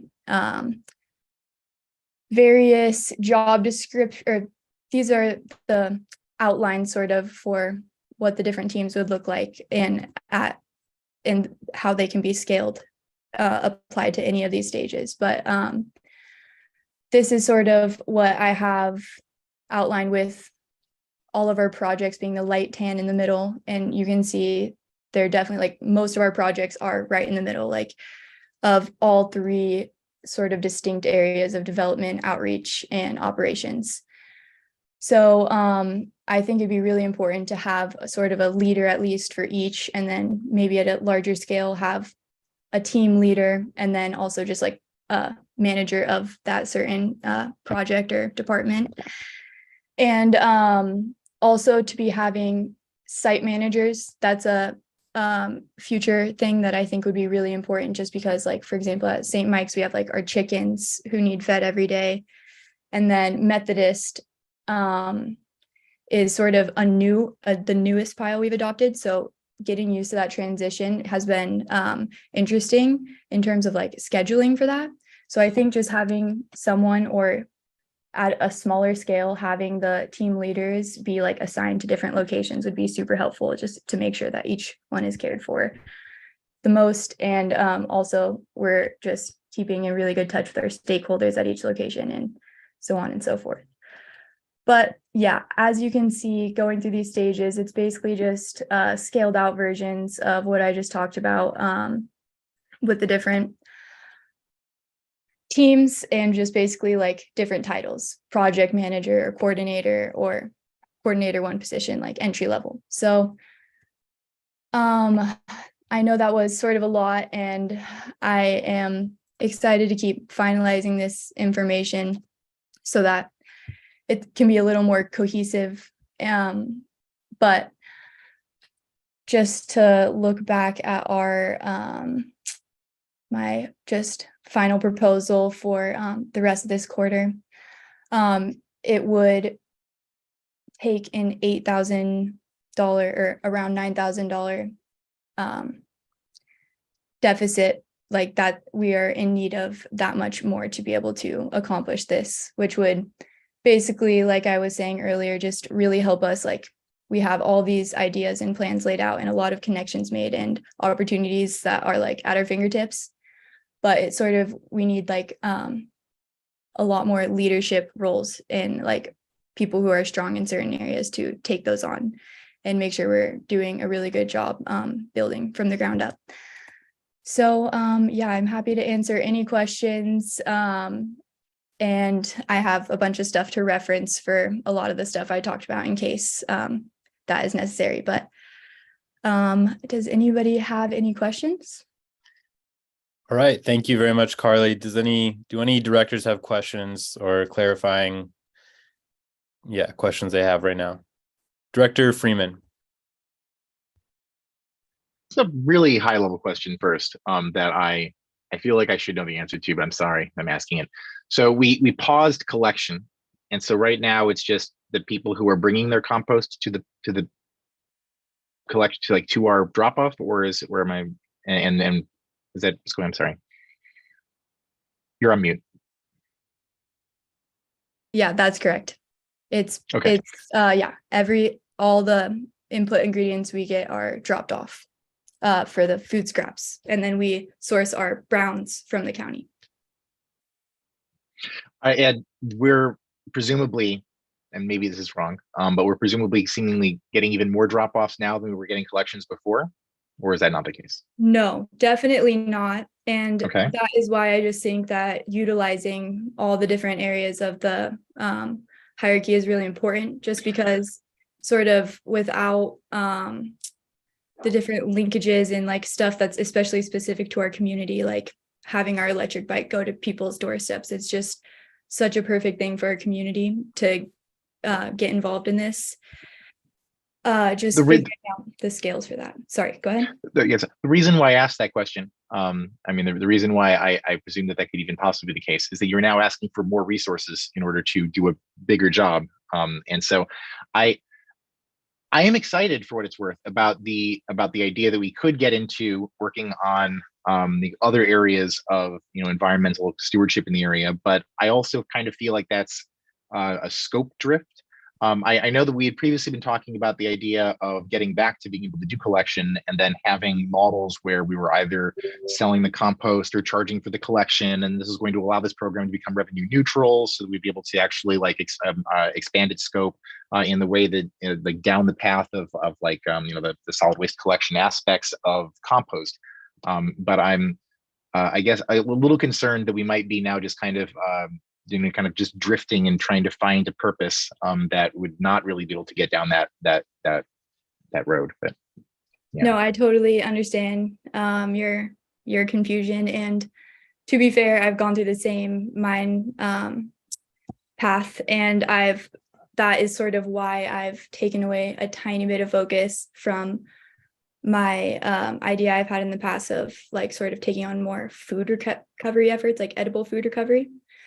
And sort of what I mean by this is definitely like what I mean by a ratio, like utilizing all the portions is more like very zoomed in scale, like and it all is revolving around what I think is possible for creating a revenue stream. Like every sort of like the whole point of this pivot and such is sort of think of like ways we could become more sustainable, because our collection service was super scalable just if it were like isolated by itself, but because we were out of local compost pile space and balancing like should we just only go straight to Marburg, or is that defeating our purpose, since that's technically organics recycling instead of composting because it doesn't include oxygen. Basically we have figured out that like we need to, basically I'm asking for more resources, because before and still now sort of in terms of at least the management aspect, we were under-resourced, like vastly under-resourced. When we adopted collection without a change, like without a budget change at all, it added what we've come to find out, like composting takes twice, if not more time than collecting. So we basically just adopted a huge portion of our new sort of model.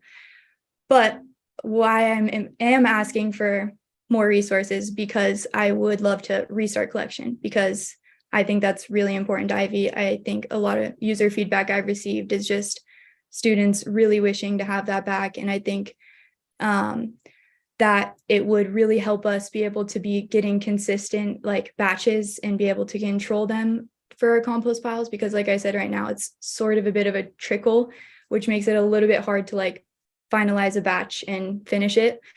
So I want to make it all work together. And with that, like coming sort of creates like a different scale of different like fees or possibilities for fees. So like something I've been thinking about, for example, is like some sort of sliding scale where this is our different portions: collection, drop off, composting at home, and then also obviously our outreach.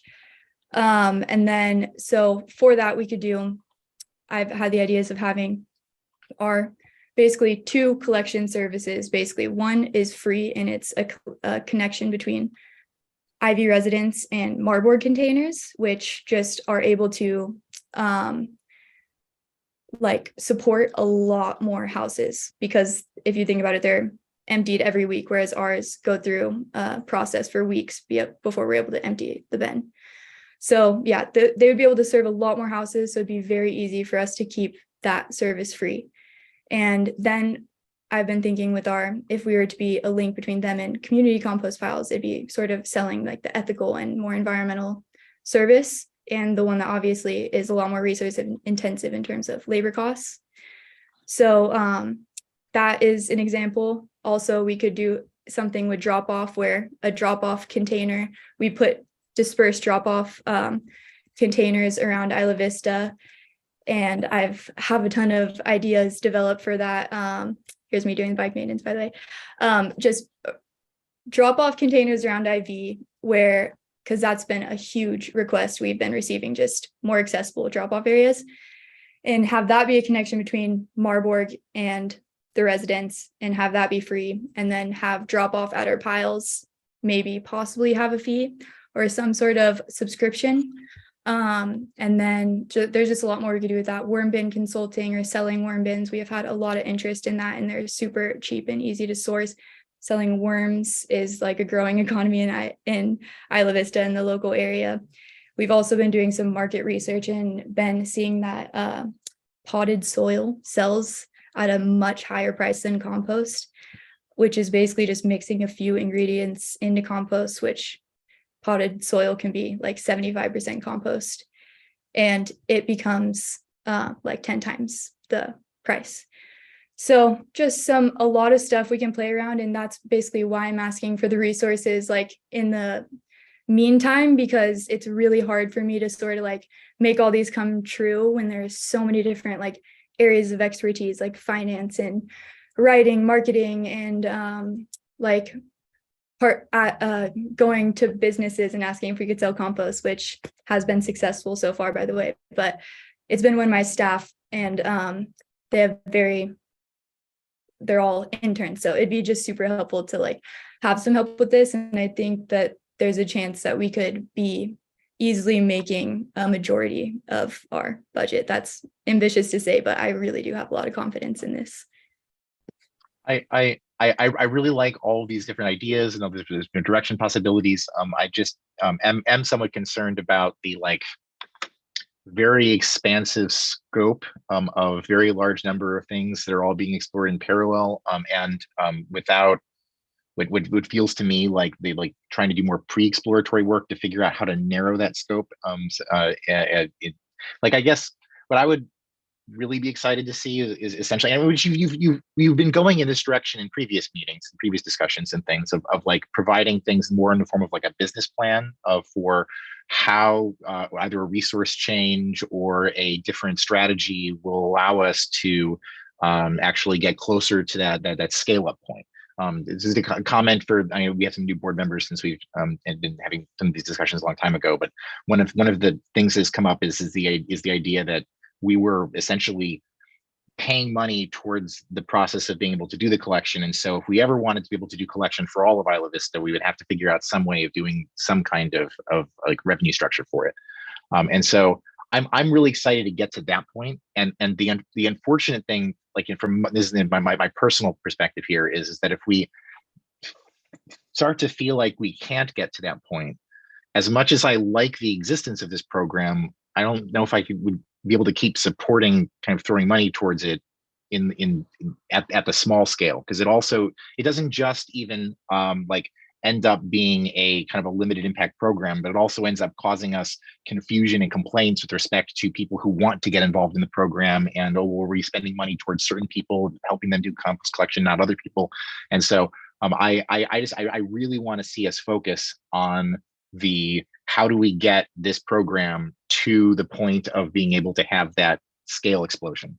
And to the extent to which we're spending our time working on community outreach, if it needs to be done in order to maintain some interest, that's great. But if we're allocating a lot of time and effort towards that, I'd rather have time and effort be spent towards figuring out how to do the business plan for it so that we could then later on go and get the explosion. Or if we're spending time, even if the t-shirts are cheap to construct because we're using stamps and we've got t-shirts being donated by thrift stores, but we have staff who are sitting around making the t-shirts that we have to account for. And so if we're spending our time building t-shirts as opposed to working on the business plan for doing the collection, for doing the, like, it's just such a large scope that I would personally like to see some kind of focus. But I agree. Yeah, I have been struggling with that, which is I think why it'd be super beneficial to have some decision makers like be helping me who are able to put a lot of time in this and do the sort of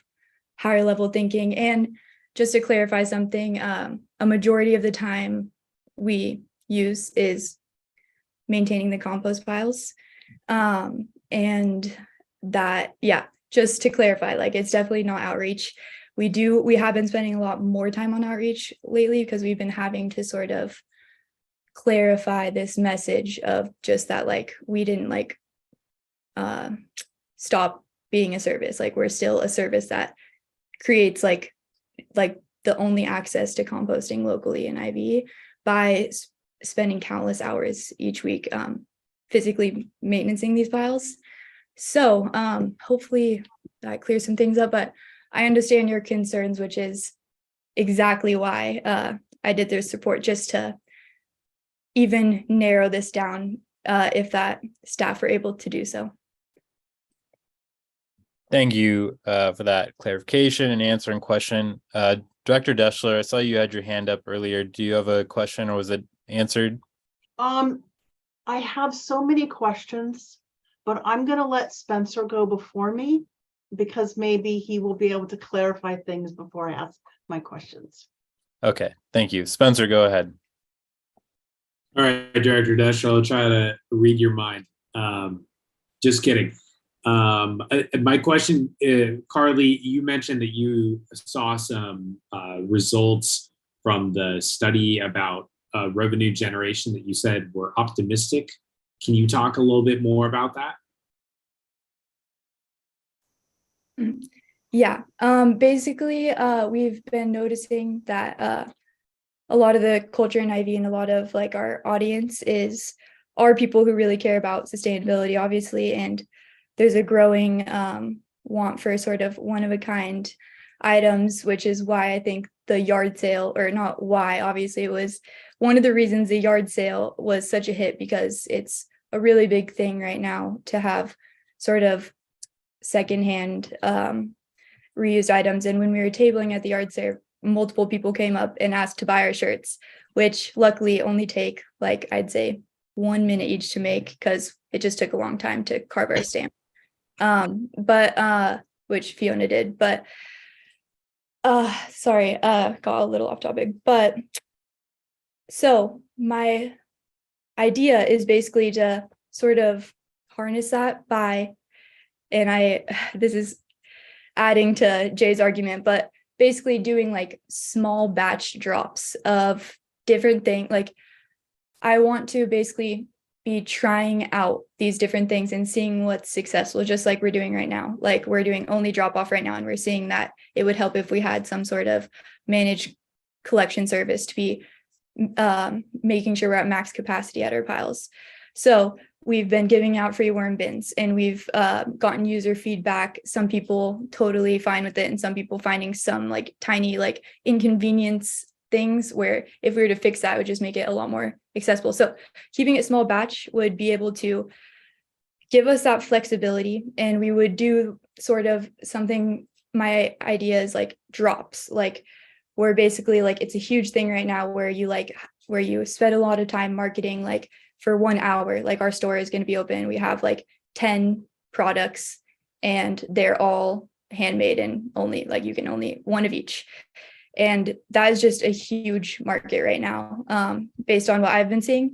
So that would just be some of the super small stuff that we have to offer that we couldn't ever really sell at this scale, at a large scale. Like compost, we can sell to landscaping stores at this point. Like starting right now, it's only like deciding packaging and putting a sticker on it and giving it to them, and a price, which is also difficult. But like basically doing like our eggs, for example, from our chickens, our t-shirts, our worm bins, basically in these like drops where it's like helps us sort of combine that into our outreach effort too, to sort of like two things at once. And I definitely also do not want to be spending like too much time on outreach and want to be making sure we're utilizing all our resources really well. And just, I have the prices up right now for the, dang it. Okay, I lost it, but it's like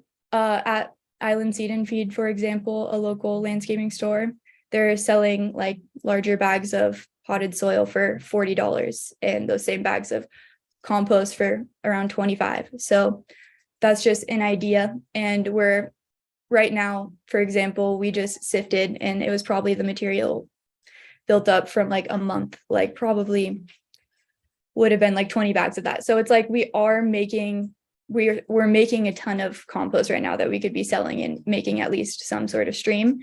It's more like just having the sort of like foundation to do such a thing, like even to process a payment, because like that's something that we've never done before, or to basically just get like labels for things like that, and like I said, packaging for our compost. But we do right now, I think, have a lot of areas that we could sell, and there's also like basically a shortage in like the red wiggler worm market right now in the local area, and it's the talk of the town. And we have like basically we're like slowly building out like our worm bin operation, and they reproduce insanely quickly. So we could be making free worm bins that we sell from repurposed materials, which are super quick and easy to make, like 15 minutes of drilling holes, and using our reproduced worms. So that's just like a free, basically, besides the labor it takes, item we can sell, and that gets people to compost at home, which is also a huge impact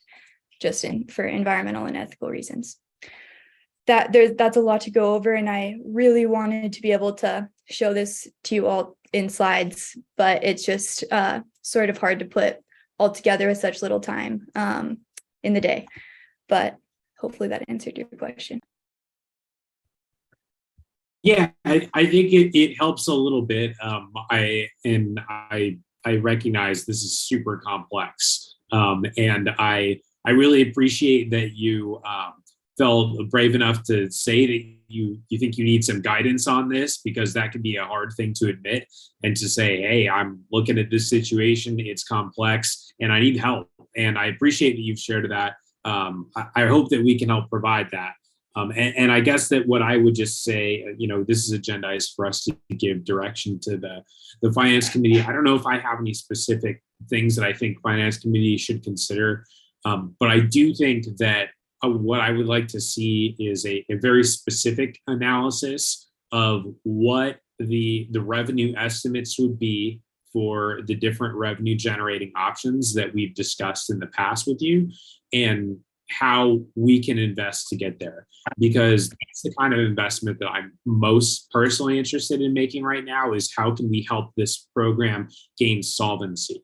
Because I am worried that there isn't a path to go there, or at least, well, it's not that I don't think there's a path. It's just that I'm not seeing the path here, and I think it would be helpful for our board to see what that is, and to have it be specifically focused like that.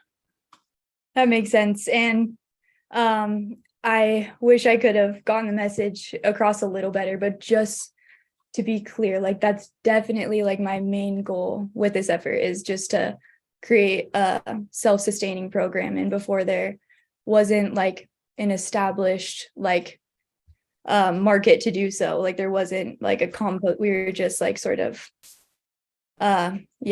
there is no composting happening in IV before us. So we've already made a big difference. And I think that there's just a lot of work we had to do, especially being started by a group of students. But all of my staff structure plans and all of my ideas are 100% geared towards creating a sustainable stream of revenue. Thank you for that. Director Deschler. Okay. Carly, every time you present, I learn something more that I didn't know about composting. So I don't want to comment right now, right? It's just all about asking questions. Okay. Yes. So, but I will provide comment later. So right now, the current program runs at $98,000 a year. Okay. And then stage one would be moving to $154,000. The difference between current and stage one is 8,000, but that's only because you're taking money from other places. But the actual cost between status quo and stage one is $56,000. Okay. Right. Yeah, Kirsten, just to clarify, it's not Yeah. taking money from other places necessarily. It's saying that, excuse me, the stage one, yeah, it's 154, but just the last quarter cost additional is 30,000 Right. and have 21 already in the budget for compost collected. Like that's what the program's funded for the rest of the fiscal year. So it's 8,000. So if you were to do stage one next year, it would be 154,000. Yes, exactly. Okay, that's what I was getting at. Okay, so then the difference between stage one and stage five is stage one is 154,000, stage five is 323,000. So it's basically a doubling essentially of the program. And at what point between stage one and stage five would you estimate that there could be a potential getting revenue from the program? Is that comprehended in stages 1 through 5, or are the ideas that you're talking about going to be implemented between stage 1 and 5, but they're just not spelled out here? Yeah, sorry about that. My plan is definitely my plan is to use stage one, and it's why it's a little different from the rest of the stages, which can sort of be looked at as like scaling options. But stage one is to basically finalize all of this information and decide what the best route is for us to do. Like we already have someone who wants to sell compost for us, for example. It's like just sort of establishing the operation to do so. Like we have everything right in front of us. So yeah, stage one, the goal is before stage two, we would be like ready to restart collection, which could potentially be a fee if that's what we find to be the most rewarding area, or selling our composting worm bins, which is just another method we use for our finished compost. So okay, so then the various stages don't take into account any revenue generating activities yet. That would be no. I wish I had the time and like honestly like experience to do that. Yeah. But okay. I do have some comments that I'd like to provide during the comment section, but those are just my questions. Yeah, and I just want to add in really quick is Carly has been working on getting the sale of compost going. It's just, as you guys know, if you ever start a business where you have to sell a product, that's a whole job. So that's what the stage one is to help alleviate the day-to-day operational stuff that she's been doing for a couple of years so that we could focus on the marketing, branding, pricing, everything for selling the product, which we have some leads. So that's the idea. Okay. Thank you for that clarification, Jonathan. Thank you for that question. Dr. Toplove, I saw you had your hand up earlier. Do you still have a question? I think I'll wait for comment. Thank you. Okay. I'm going to open this up to public comment before we go back to the board for commentary. Do any members of the public have comments or questions? All right. I don't see any public comments. So I'll come back to the board for comments. As well as you can continue to ask questions, but now's the time to discuss.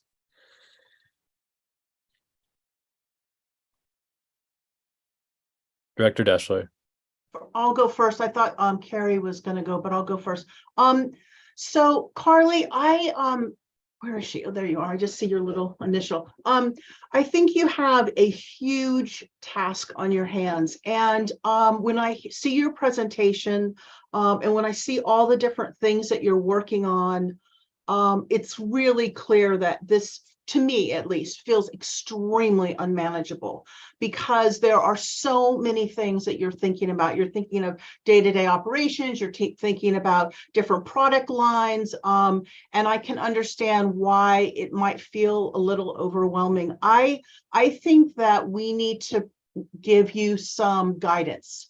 And my suggestion would be that because this is such an important part of the districts district programs, that there be one or two board members that perhaps assist you with some of the questions that are coming up, because it's a lot for, I can just say personally, it's a lot to see your presentations and to be able to take them in. It's just a lot of information. And so I think it would be helpful in the same way that the finance committee looks at finances and they distill the information and they bring it to the board, that we have a couple people do that for the compost collectives, especially now, because I feel like you're in such a precarious situation in terms of where you are as a program and how you're going to move forward. You're essentially developing a business plan for your program, and that's a huge, huge task. And so I have no expertise in this world, and I am not volunteering,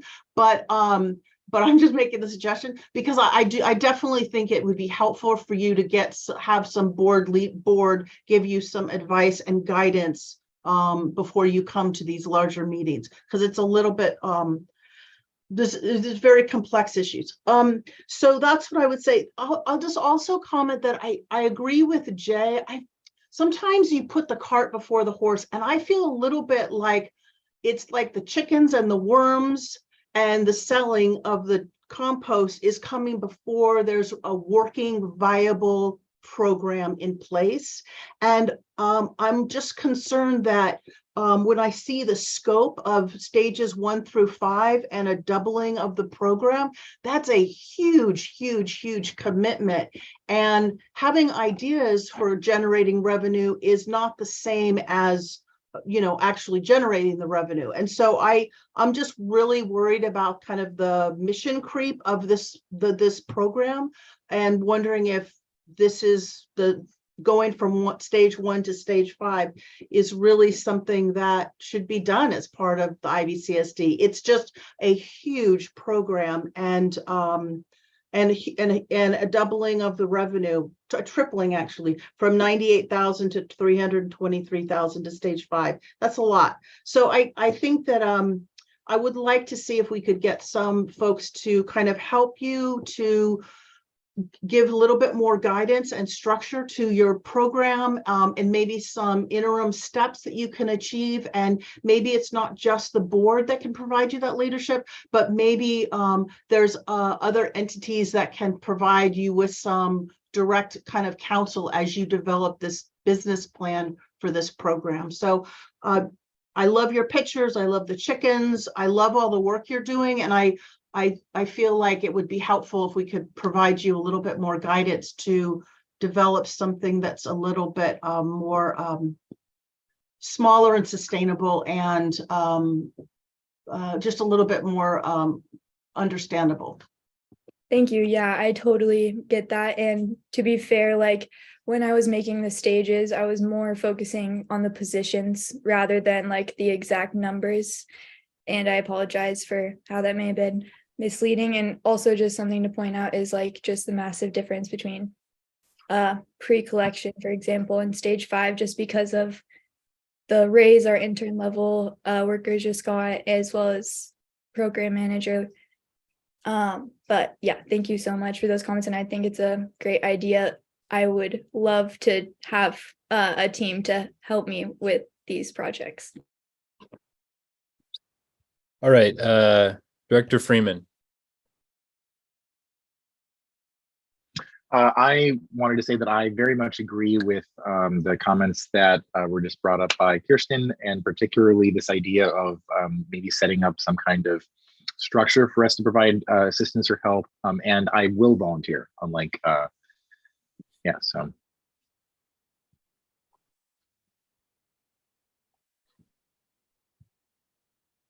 All right, thank you, Jay. Do any other directors have comments or interests? Director Topliff.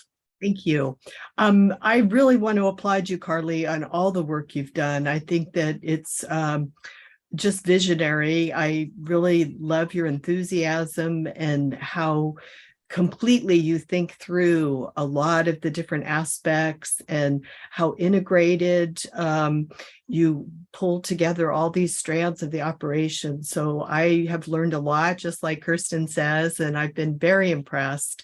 And one of the things that I think is so exciting about Isla Vista is that it really can be a laboratory for people to take ideas out into the world. And I see through Sydney's presentation how much interest the Compost Collective is getting in our outreach efforts. So I think it's really wonderful that we think about this. I would love to see you bring this to the Finance Committee so that we can help you think about the other side of the equation for sustainability. And like Jay, I also would volunteer to help explore those areas. All right, Thanks so thank much, you. Jake. Thank you, Director Topliff. Do any other directors have comments? Director Brandt. Yeah, I just really want to add to those that have talked about just the deep value of this program, the deep value of us as an organization, sort of allowing for unorthodox things like taking on a Compost Collective as a program to begin with when it was first brought to us by a group of students in 2018 and 19, but also just for recognizing the value of this towards meeting all of our sustainability and climate goals as a community, and really being a community that's not just about espousing what our values are with our words, but also with our actions through a program like this. So with that said, I mean, Carly, you have done an excellent job over the years of making a very comprehensive case and helping us understand why the program is important, what role it is playing, and what role it can continue to play. So you've got me there. I think the area I'm in agreement with the others that have spoken, Jay and Kirsten, about just the need for us to try and provide you that guidance to be able to structure the program and the goals of the program in a way that is attainable, in a way that is in line with the vision of the district and that will help serve the community. And so one thing in your proposal that I think is really great and I think we should move forward with as soon as possible is I love the proposal to bring on a consultant, someone that you trust because you've worked with them in the past, someone that has experience working in our community at UCSB, and that can help with the capacity study expansion plan, and also with training, other things, because that can be, I think, really valuable. It sounds like exactly kind of what you're saying, that we really need to move forward. So I just wanted to share that, and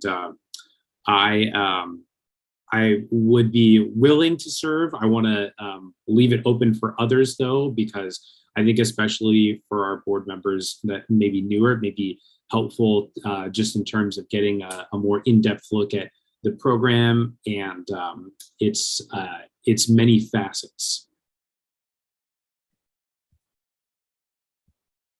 Director Craig. I will say I would be enthusiastic to help out with the Compost Collective. I don't know much on the business side of things, but I'm very enthusiastic about the sustainability side of things. And I'd like to, see how much impact we can have on that side within the Isla Vista community.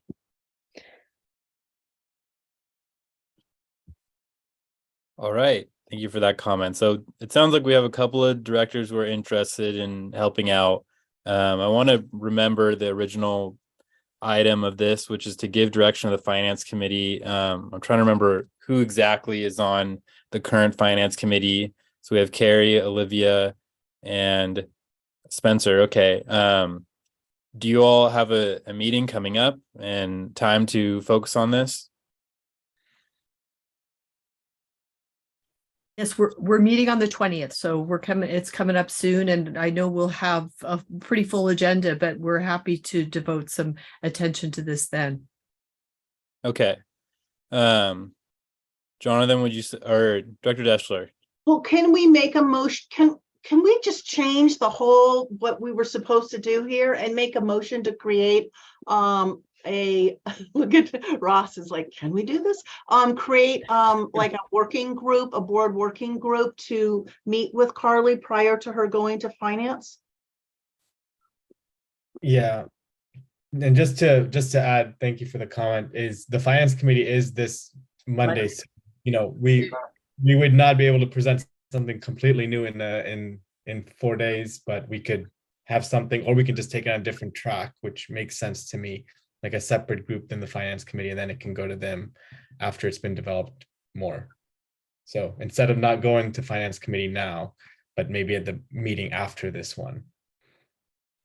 Got you. That makes a lot more sense, because I was definitely worrisome about the timeline and about what is possible when the 20th is right there.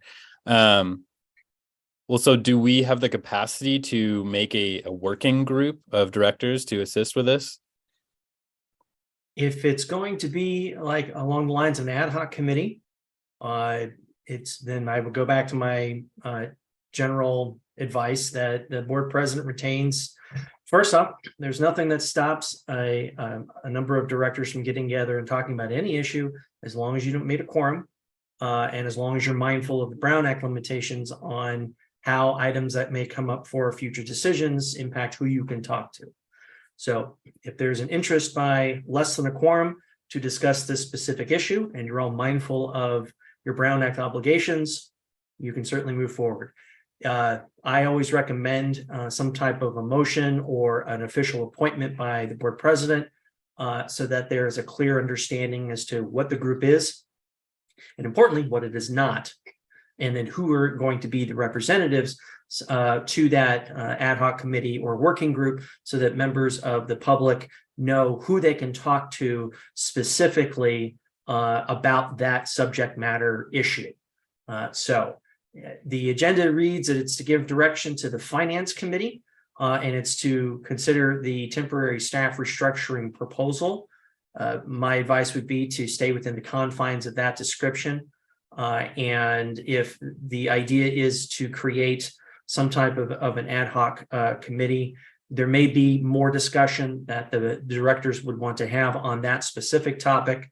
Also, it's within the scope of the finance committee to consider how it might provide support to the compost collective program, through the lens of this temporary staff restructure proposal, given the direction and guidance of the board tonight. I see. Yeah. So I see that there's a little bit of overlap with the members of the finance committee and some of the members who are interested in this. And so things could be a little bit simpler if we stay within those realms of discussion. Carly, I wanted to ask, in this hypothetical realm of there being a ad hoc committee or a working group, is that temporary amount of assistance and guidance, is that sufficient, or is this something that we think is going to need, further leadership?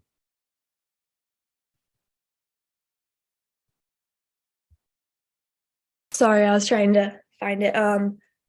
I think I'm a little biased, obviously, because I sort of just strongly believe that stage one is just exactly laid out what we need to basically make all this happen. So it's a little hard for me to shift focus, but and maybe Jonathan can speak more on this, but like I've been saying, I have all the info. It's just, for example, a position even to make these reports. It's just not enough time to do that. So I've been telling Jonathan, and the reason I presented this early before it looked amazing and made it perfect sense is just because of how sort of desperate of a need it is to expand in some capacity our management level staff, even if that means just keeping the 4 intern level employees we have now and adding more management within our budget. That's super possible, but yeah, that's just what I see as being really important. The biggest thing being analytics in terms of basically just business management, spreadsheets and projections and such. And then also just compost operations, which I think someone said it is true, a Inej, a consultant would be a really beneficial thing to do right away. So I'm just worried, I guess, obviously the business side of things is like there's a ton of experience in these committees, but it is like just very niche content, or that's just super hard to explain sort of and get across in like a digestible way through science communication. But it is so like niche, sort of like the management needs we have and like the systems we need to create to like just run off with it. For example, just like even like a really user friendly like pile checklist for staff to just go there by themselves, which is like something I have in progress right now. So it's like such small things, like tying loose ends is what we need right now. And I just worry that it's like some pretty niche stuff, but maybe Jonathan can speak on this. I think these might be two separate things.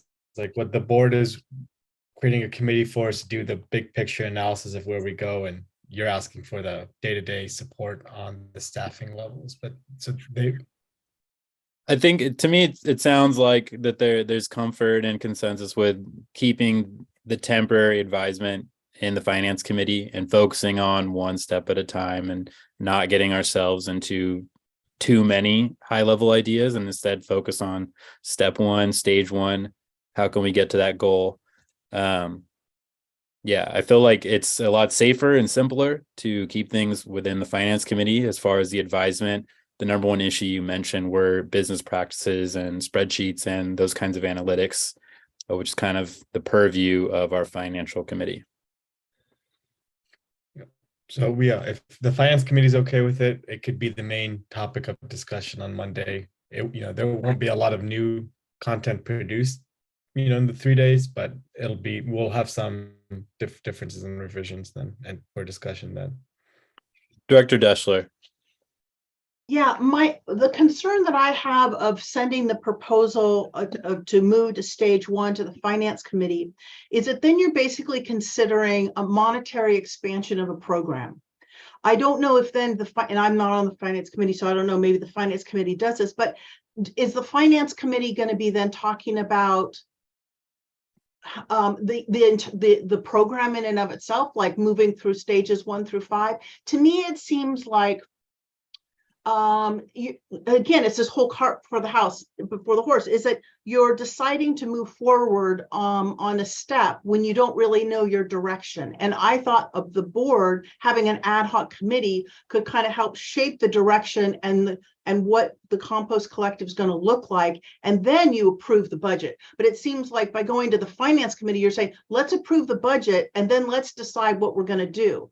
And maybe that's not, and that's how it seems to me. So it's like, that's why I thought the board could give direction. So we have a plan. Right now, we just have a stage one. And so that's what I'm thinking. But then I also hear from Carly and from Jonathan is that a very much of a basic necessity is to move to stage one. But stage one, remember, it's $60,000 increase. It may only be $30,000 for this year, but it's a $60,000 commitment. So obviously the finance committee is going to think of this, but I just feel like we need a plan before we approve the stage. But if I'm in the minority, then so be it.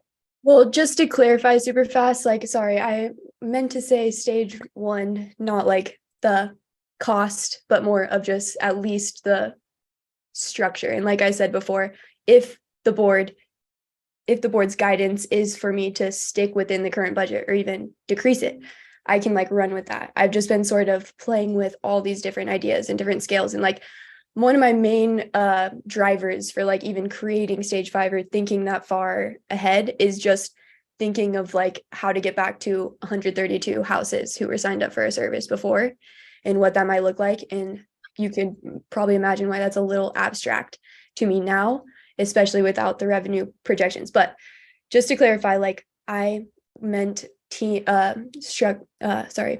1 just as in the structure change, and I could definitely adjust that to be at a lower budget. I was just those are just sort of what I came up with.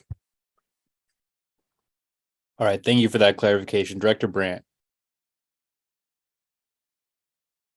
Yeah, I guess I'm a little bit, sympathetic to what Kirsten has to say, just because, I've looked at stage one and I see that it's a number of new, those are new, well, let me ask the question, those are new employees that we'd be hiring, right? Theoretically, I could also Okay. move people up to more hours. That's like one of our main issues is sort of like we're all working on compost pile maintenance a lot. So just basically having time aside from that is all. And it's like I could basically reduce the positions on, like I was saying earlier, like the organics consultant, like sort of operations area, and then the analytics, business, finance are definitely the most pressing. So if that could easily fit in the budget in a different, in our current budget or past budget in a different structure. Understood. Okay. So regardless of who the people are that fill the positions, though, it would be a total of five new coordinator roles. Not all of those are 40 hours a week. But I guess what I'm just a little worried about is that I know how much time that's going to take in itself to go through the process of writing the job application, floating it, interviewing people, and I just worry. I do worry that it would be sort of setting on a path that would make it more difficult for your time to go towards thinking about the restructuring. And I guess what I'm wondering is like, what do we need to do in order to keep things relatively status quo, but also give you a little bit more time to be able to work with a group of the board? Yeah, that's a super valid concern, and sort of exactly how I tailored stage one, which is sort of having the e-bike person being able to have more hours to for example, me going to Ivy to fix the bike for an Ivy Beautiful staff who the chain fell off for.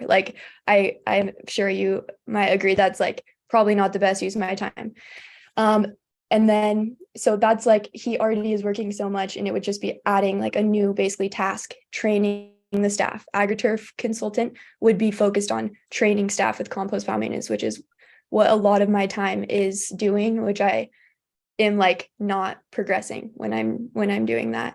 So yeah, I tailored the ideas at least, and I could combine some of these positions into each other. For example, the operations, analytics, it's really only two positions if you look at it. It's team coordinator or three, operations, outreach, analytics, but I could dwindle that down.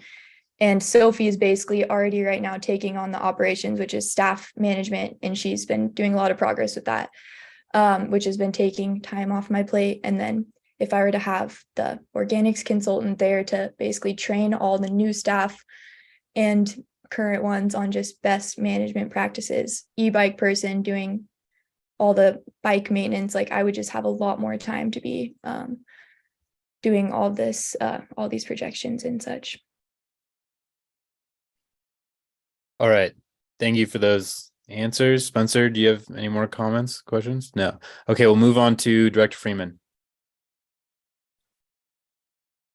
So I echo some of the, I don't know if concerns is the right word, but sort of concerns that have been brought up by both Kirsten and Spencer. I would personally feel more comfortable with some whatever the patches are required to the current program in order to make it stable enough that we to try to which might be a massive reduction in its current scope, in order to free up some time, in order to then have a new committee be formed that would essentially be focused on this program, similar to how when we have trying to figure out how to do with parking, and so we had a committee formed in order to work on that for a while, and I feel like we should have something like that rather than kicking the design of this program to finance committee. I think there's more work to be stared at there, and it's not necessarily us doing the work for Carly. I want to be clear, perspective of there might be some feelings, which might be very legitimate feelings of there's some meddling that might be occurring. But it's more a matter of the board ends up having to make a decision about where the direction of this program goes, and having these discussions, I think, would be easier in a smaller format of trying to figure out how to structure, as Kirsten mentioned, how to structure the presentation so that it is easier for the board's purpose to figure out then where to take it forward, and then we can at the board level make a decision that we like the roadmap for the program, that can be then the input back to finance committee to determine the budget for it. And from that standpoint, I again will iterate that I am very happy to be involved in that like the committee to work on the compost collection business plan type process. But yeah, Awesome. I do have a question, which is it's been now kind of mentioned that this bike maintenance problem is also kind of an Ivy Beautiful program problem. And I'm now wondering the extent to which maybe that's something that we should be, I'm now forgetting her name, but we should be getting the Ivy Beautiful people who are utilizing the bike for those purposes to be trying to focus on some of those issues. But yeah. No, I am very much in agreement, and there's like a lot of areas with that. Like, there's a lot of time like we're spending on sort of CSD wide efforts. Like, for example, like event support, like being at the events tabling for them, or like at the last event, and we did like the free swap portion. So we were in charge of that, and we had to put the bikes like in and out and transport those. And then we do all of our own, for the most part, content creation and writing and graphic design and social media management, which I think could easily be like all of our program managers are like so like at capacity, so it's a little hard to do yet, but we have so many ideas for like how we could better, I guess, split up like our strong points. Like, we do all of our own writing, and a lot of me and Jenna's programs overlap in areas of waste management and recovery and sustainability and public works. And I think that there's so many areas we could work together and save money and like have a really strong message. And I also wanted to say that like I already have most of the job descriptions ready for this, just because I forgot that was a previous comment, like how that would take a lot of time, just because, yeah, I've been really trying to like get this in presentation mode for a long time. And this was my idea back in November, just to sort of have tiers, and just like however you all decide like what our, I guess, resource pool is, that's like how we divide up the tiers. Like, it's still the same system no matter what the end amount. And if you all were to think, like, for example, outreach, like we're invited to the Santa Barbara Earth Day Festival next month and the IV one. So we have stuff like that like that's 2 days of time, that's 3 days actually of time. And like we have a lot of like, we're planning to have just 2 more events after that for the quarter that we're hosting. But if it were to be something like, if you all were to be thinking we were spending too much time on that, like that's definitely something we can reduce. It was just more of an effort to like maintain sort of like our support while we were in this transition, to make sure everyone's up to date. And I really do feel like we still have a very strong support. Like, there was some sort of uneasy feelings and negative feedback at first, and like the more I talk with people and the more people are coming to our events and stuff, they're getting super excited and like asking so much more technical questions, and just asking when we are going to restart collection, and just like saying that they really support us. So that's why we do our outreach. But there's definitely areas, like I just listed a lot of them, that we could sort of either trade between programs, or have the e-bike person just be at least accounted for as a cohesive like part of both of our programs. And right now also the bike is stored in the community center, which is a really big inconvenience for like all parties involved, including the bike mechanic who like has to go around events and stuff. It's obviously totally doable, but it does waste time and energy. So there's a lot of ways we can sort of streamline things, and I have a lot of it laid out. Just needs sort of final touches to be able to present in this sort of setting. Director Deschler. Okay, so I think that it's really clear that everyone wants to create a successful program with the Compost Collective, but I think it's also clear at least for me, that I don't think we necessarily know all the steps that are involved to get us to a successful program. I think that Carly has amazing ideas. I think that Carly needs some guidance. So that's why I suggested, having a working group of board members. I would also suggest, in the same way that when we were looking at the parking program, we hired a consultant, I would strongly consider the idea of hiring a consultant to help work with Carly, because she's got all the ideas and data and brilliance, to help her to come up with a business plan, divide it into stages, give us a good budget so that we can project out how much it's going to cost, look at the different revenue options, look at the expansion options.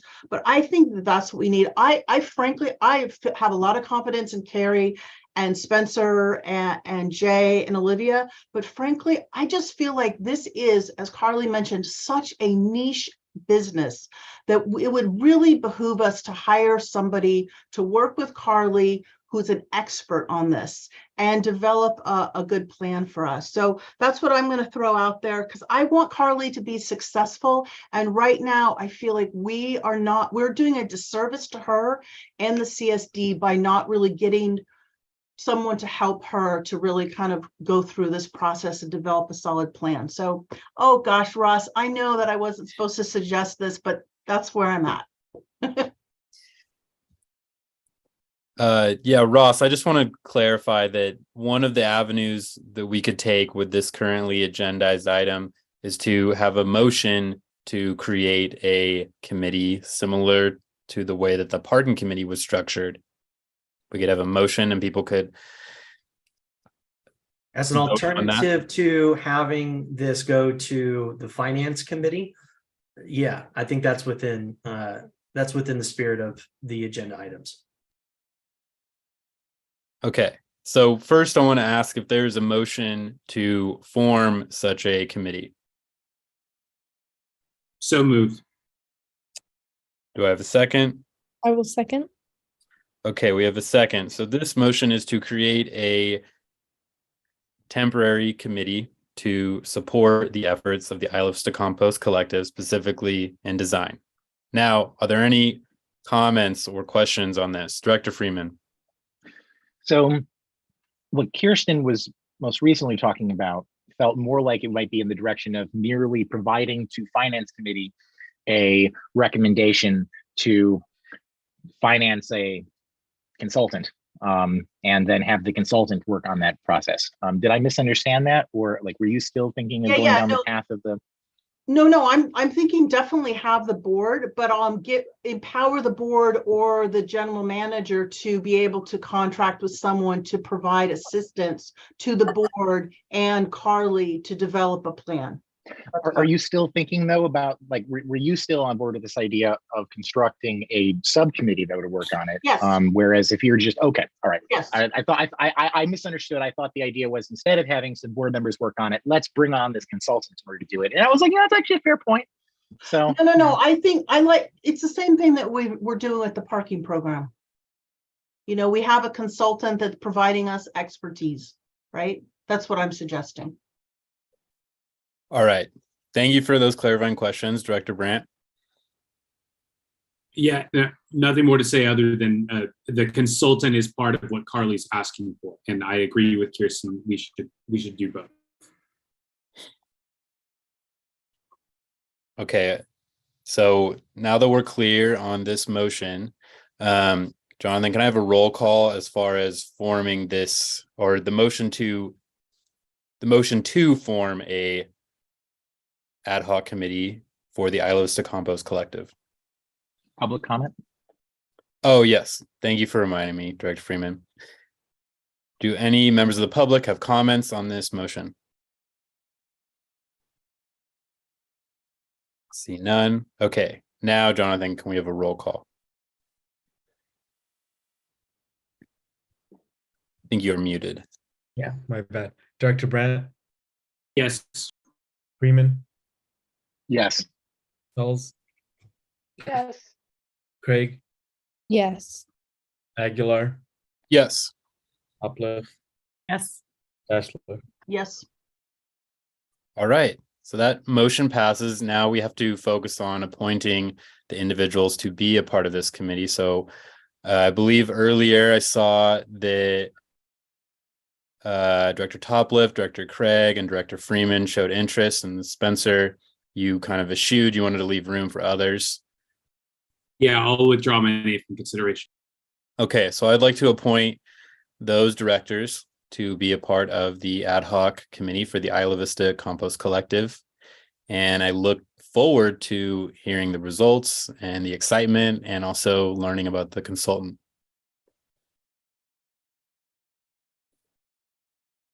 We Thank are you all. awesome. We are awesome. So, Mr. President, is there any chance we could get a 5-minute break? Yeah, let me look at the agenda real quick. Yes, let's take a 5-minute break. It's 8:50 right now, so let's it's halfway through 8:50, so let's meet up again at 8:56.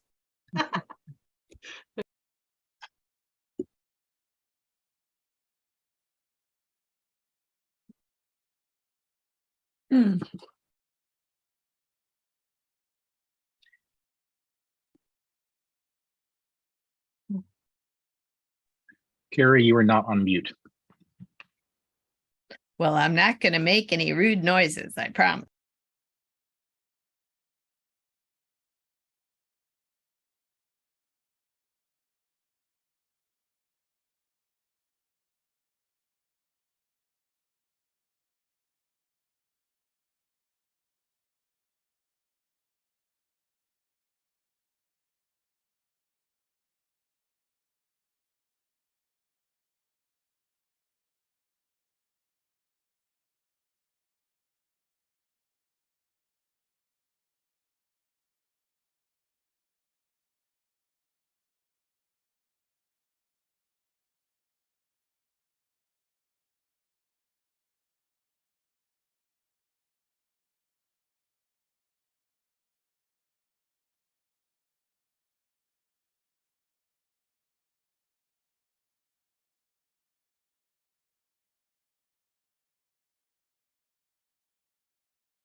All right. I can see that majority of us are back present. So I'm going to call this meeting to order again at 8:57 p.m. And now it is time for us to move on to closed session, item 5.1, the general manager's annual performance and salary review.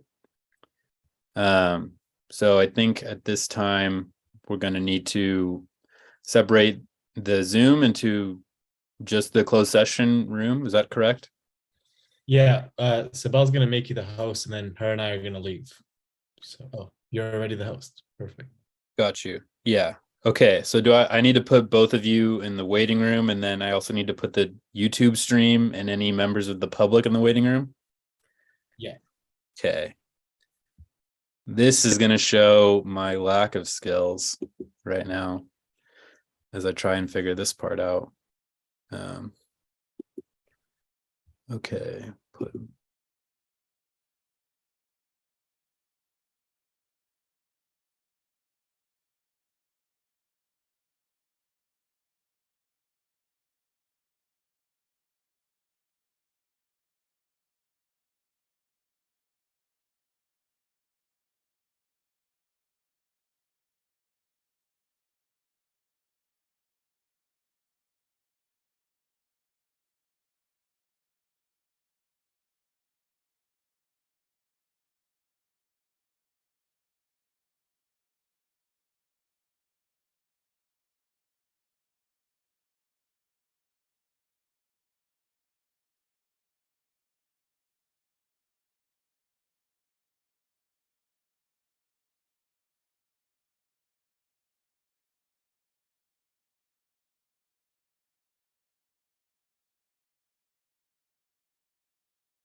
Okay. Are we all connected?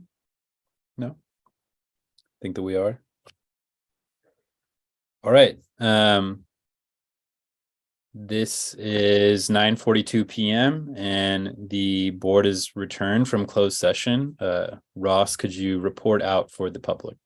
Yes, the board's returning to open session from closed session for general manager performance and salary review under Government Code Section 54957, subsection B1. The board of directors had a robust discussion and agreed to appoint an ad hoc committee to complete the general manager's performance and salary review process. Those members are President Aguilar and directors Deschler and Brandt. And the estimated timeline for completion is about 4 weeks. That concludes the report out of closed session. Thank you very much. Now I'd like to move on to our sixth section, reports. Reports from the board, item 6.1. Do any members of the board have reports they'd like to share? I'll give a quick report. I met with Jonathan and Sydney, our mediators, Sarah McNeil, and a representative of the Isla Vista Tenants Union. Jonathan might be sharing some of that in his report, but I just wanted to say we talked about community partnership and I think have a great partnership developing for some referrals. So really excited for that.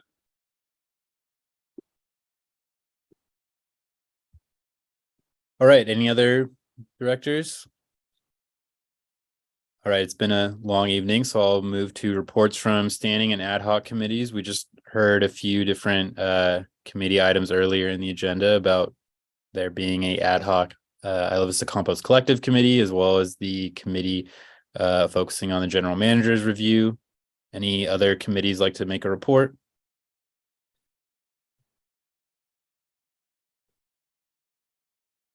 All right, then we'll go to item 6.3, report from district council. Thank you, President Aguilar. Just a brief report that the initial part of the legislative session is done with submission of bills by, I think, February 17th was the deadline. About 2,500 bills met that deadline. So now we go through the various committee processes, and this is kind of the major cranking on making the sausage, as it were.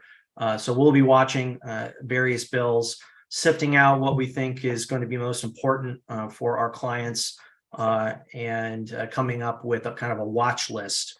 One that's kind of risen to the top of that process so far is a more flexible approach to remote meetings that's more similar to AB 361 because of a lot of pushback that has come after the enactment, or I should say the effective date of AB 2449.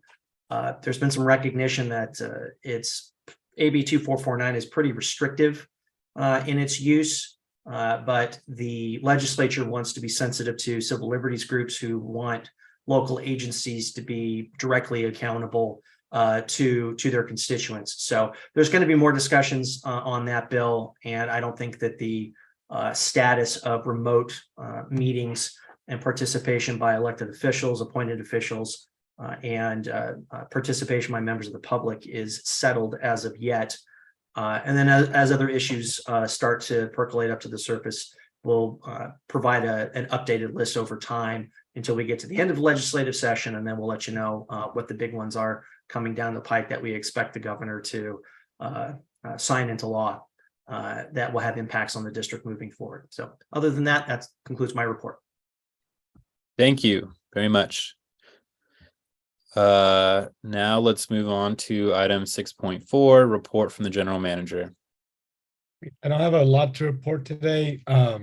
We did get an email commitment from UCSB about wanting to get the interpersonal violence investigator program started, and we don't have a date for a report to our board yet, but we hopefully will have one.